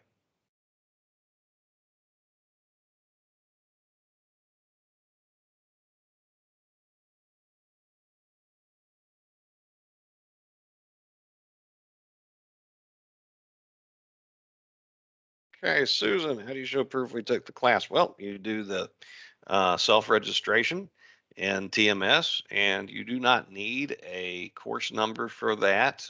Once you get to the menus, it is very self-explanatory. You don't have to complete every single field. You only complete the fields that you know, and it'll go through, because trust me, I found out that you do get CLPs for teaching classes, and you better believe I'm registering each one of these because this class is 2 hours a pop, and I'm going to probably give it at least three times. So that's 6 CLPs I'm going to bank on this. And so, yeah, you just match up the number of hours you listen to me talk to the number of hours you want to request in TMS. And then you can show that to your boss to say, hey, I did this.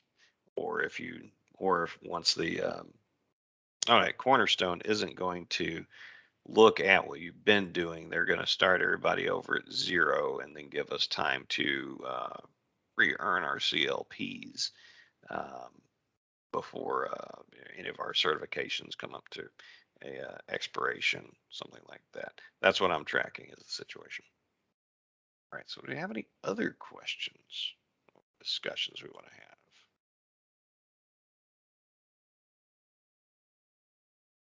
Hey, Steve, this is Mackenzie. I just had a question on the Hey. market research document, it states that for open market quotes, you need, or for your market research, you need 2 for open market and 3 for FSS. Do you know why there's a difference there and what it is? Yes. So by FAR Part 8, the part that governs FSS GSA contracts, it specifies in there that you have to have at least 3 identified vendors to consider that adequate competition. And for the open market, where you only have 2, well, there's what's known in contracting in general and the VA in particular as the rule of 2, where in order to set aside, okay, let me step back for 1 second. All this is in the context of a set aside, as in, can you set this aside for an SDVOSB? Can you set this aside for a small business? Can you set this aside for WOSB?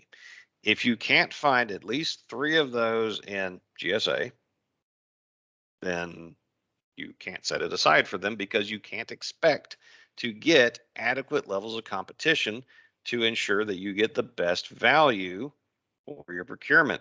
And when you're not using GSA or FSS contracts, you only need 2, but you do need 2. So if, while we're looking for Tic Tacs and we went to VIP and we found 1 SDVOSB that could sell me Tic Tacs, I could not set aside for them because it's only 1. I need at least 2 to do any set asides. Now, if you're doing full and open competition where nobody's getting any preferential treatment, then it doesn't matter how many vendors you find. You always want to maximize the competition you're looking for, because then you get the most price competition. But it's not a requirement at that point. So yeah, go back to the FAR, and that is where that came from. Thank you. Great question. I like it. I like talking about the FAR. It's fun.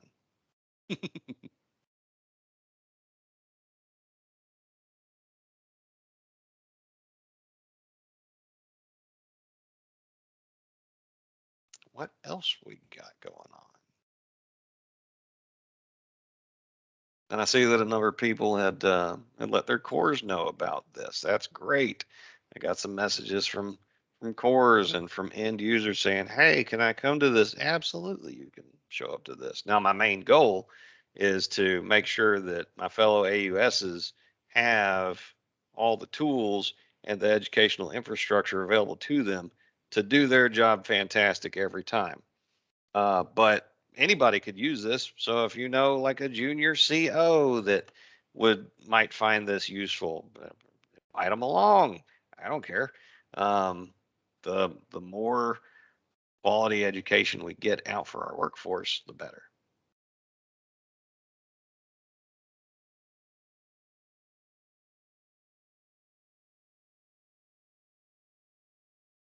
And all those saying thank you and thanks and all that, I do appreciate it. Good to know that we're doing a good job.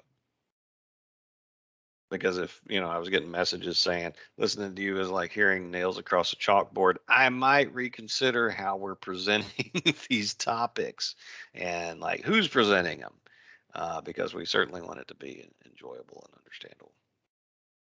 All right, so I'm going to give another 2 minutes, see if we have anything to talk about. And if we don't, I'm going to take off. But if we do, I will stick around. Oh, there we go. Christopher, what we got? All right. We have mandatory non-expendable equipment contracts, but they're not considered a mandatory source. So can you unmute yourself and unpack that a little bit for me? Because it looks like a statement, but I see you have a question mark there. So I want to make sure that we're So talking. when you talked about the various mandatory sources, Yes. You had a slide that said, Unicor, GSA Access, and all of those. And then under the next slide was non-mandatory sources, but we have mandatory contracts. So is the differentiation this fact that these contracts are considered mandatory for the VA, versus in general, market research should be done considering only these sources as mandatory? That's a great question. And okay, so the page that we looked at, you know, we'll go back there. So we'll talk about, we will go right to the source to discuss it. We're going to go back to the procurement guide. And I think that'll be helpful because the procurement guide is specific to the VA, the VHA. So according to the VHA, big VA contracting, these are the required or the mandatory sources they tell us about. So if you have a local mandatory source, or if you have something that someone's told you is a mandatory source, but it's not on here, Big VA isn't saying that it's a mandatory source. However, Big VA isn't the only person or isn't the only entity that can require you to use something. So say you've got a local contract or a local policy, or if there's a policy that Big VA has come up with, but they haven't put it here, then for you, it's still mandatory. Because unless you're a contracting officer, you know we don't get to spend the money, we don't get to hit the award button, so we can't choose to do something different. But that is a good question. Did that answer your question, or would you like? Do I need to find a different angle on it? No, that's fine. I'll work this. Okay, I got you.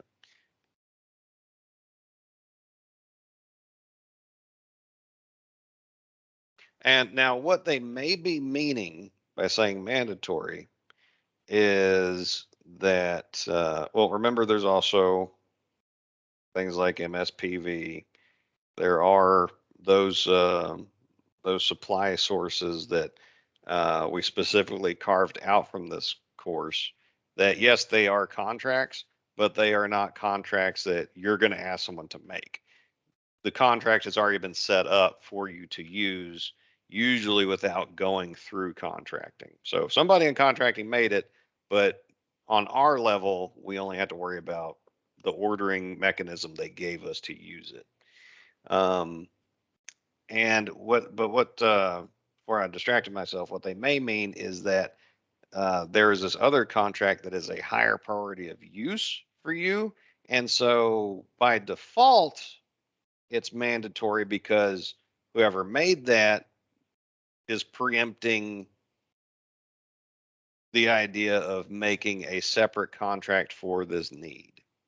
Now, higher priority of use is not the same as required, but if it could be enforced that way, that would help streamline our acquisition efforts, so long as it's appropriate. Like for instance, MidCon makes contracts that cover, I think, 5 VISNs. The WSNC makes contracts that cover 5 VISNs, and these are for commonly needed items. So if every time someone went to buy bulk liquid oxygen in the WSNC area, well, the WSNC has a BPA, 2 of them, for bulk liquid oxygen. If I could make everybody use those contracts instead of making their own, that would save a lot of effort because we already went through the administrative burden of making the BPA, so people could just use their purchase card or use a task order, save all that time and effort to get the coverage they need. So it might just be, them changing the wording a little bit to make it sound like it's mandatory.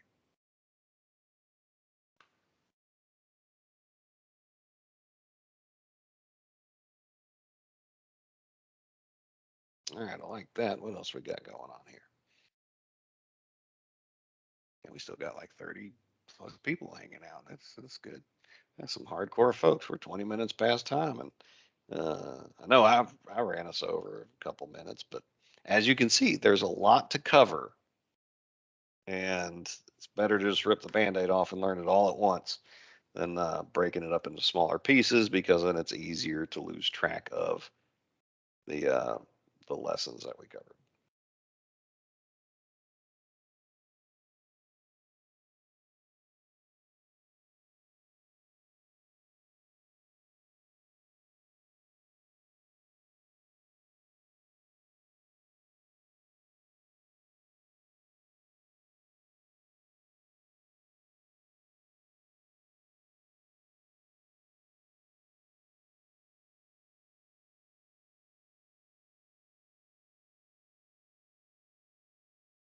Okay, I just see on my private chat something from a listener as Preston, you still in the audience there? Because I can step back over the TMS training if you'd like. Oh, thank you, Penny. Appreciate it. Yep. See you next month. That'd be great.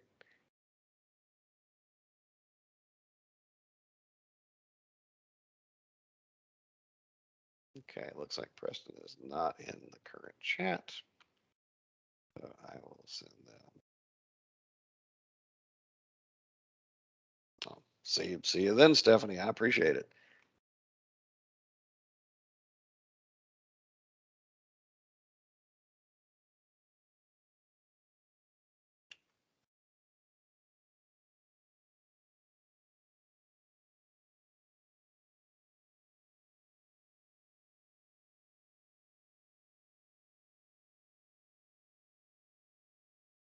Hey, Christopher, great. I'll try to have a good afternoon. I hope you do the same. There's Trent Pierce with that adorable cat icon. That's awesome. It never makes me mad to see an adorable cat in somebody's profile pic. Okay, this class is not in TMS. What you're going to need to do is go to that guide I told you about and follow the instructions. You're not, no, this class isn't in TMS. You just follow the instructions I gave you in that TMS job aid Word document at that SharePoint I showed you, and it'll step you through. You're going to manually create it. Yep, there you go, Susan.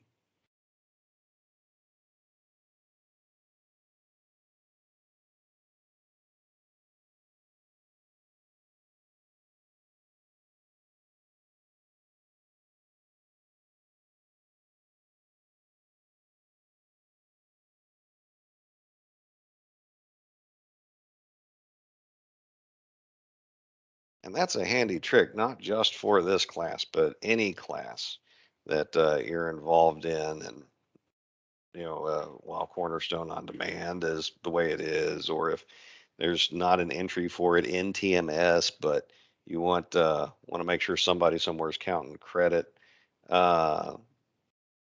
Yes, the link in the chat will take you to the SharePoint page that has this class in it, and it will also have the Word document that that you want.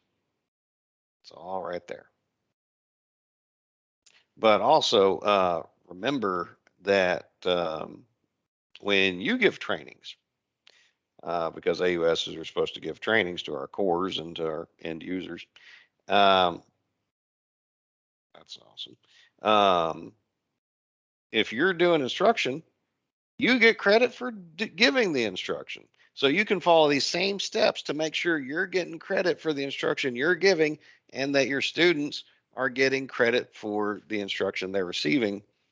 Because when I was, when we were coming up with this training program, that was obviously an important question I had for the procurement and logistics education team of how do I get CLPs for my people, because that is a strong incentive.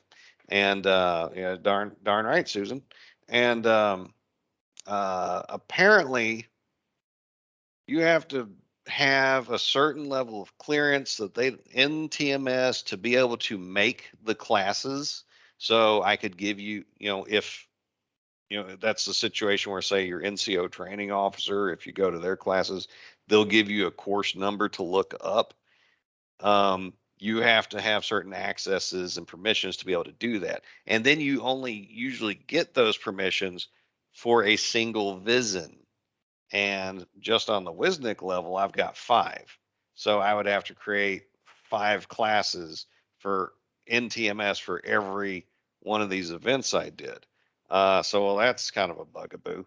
And then you get to the issue of, well, Cornerstone on Demand isn't recognizing this stuff anyway. So you go in there and you print off a certificate for the class that I made, and then you've got nowhere to go with it. But in talking to the WSNIC HR people, they showed me what they did, which is this job aid that I've provided. And the TMS changed just a little bit, so I had to update it some. But man, now it's in your hands. You can do it for yourself. Other people can do it for themselves. It's good to go. I like that. All right, what else we got out there?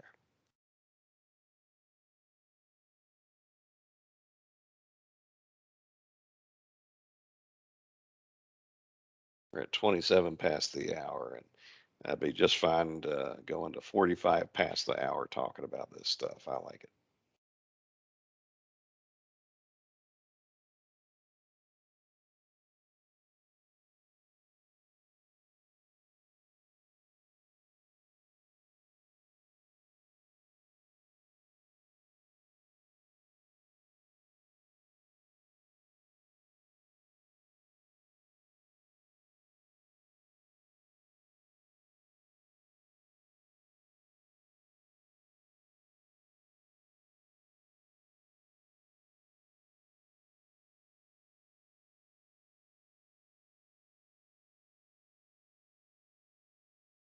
I do not have an instructor ID.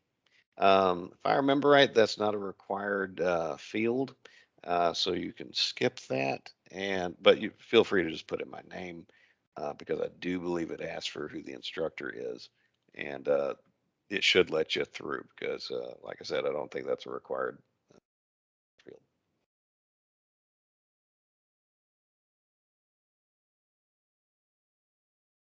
Oh, you're welcome. Welcome, Susan.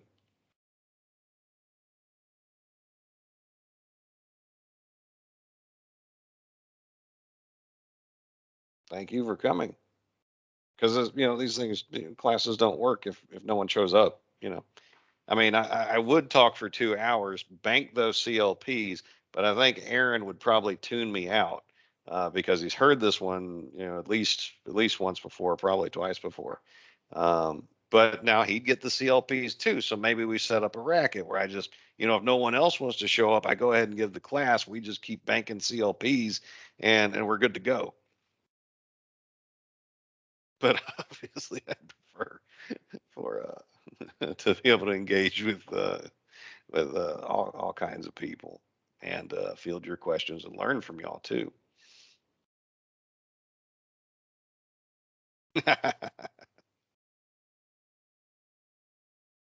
Obviously, only use this TMS job aid ethically and in a manner where you can prove what you were doing. Don't go in there and register like a million CLPs for yourself. You're welcome in that. Just make sure someone can verify you were there at that time and place, and you'd be good to go.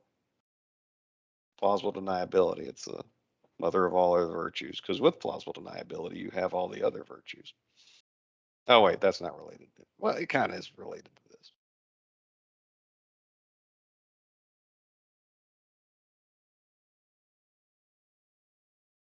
All right, well, hearing no other questions, and it being break 30 for me on my normal work day, I'm going to head on out of here, but I'll give it going 3 times before I log off because I still see a number of you here. All right, so do we have anything to talk about? Going once, going twice, going 3 times, and I hope you have a great day.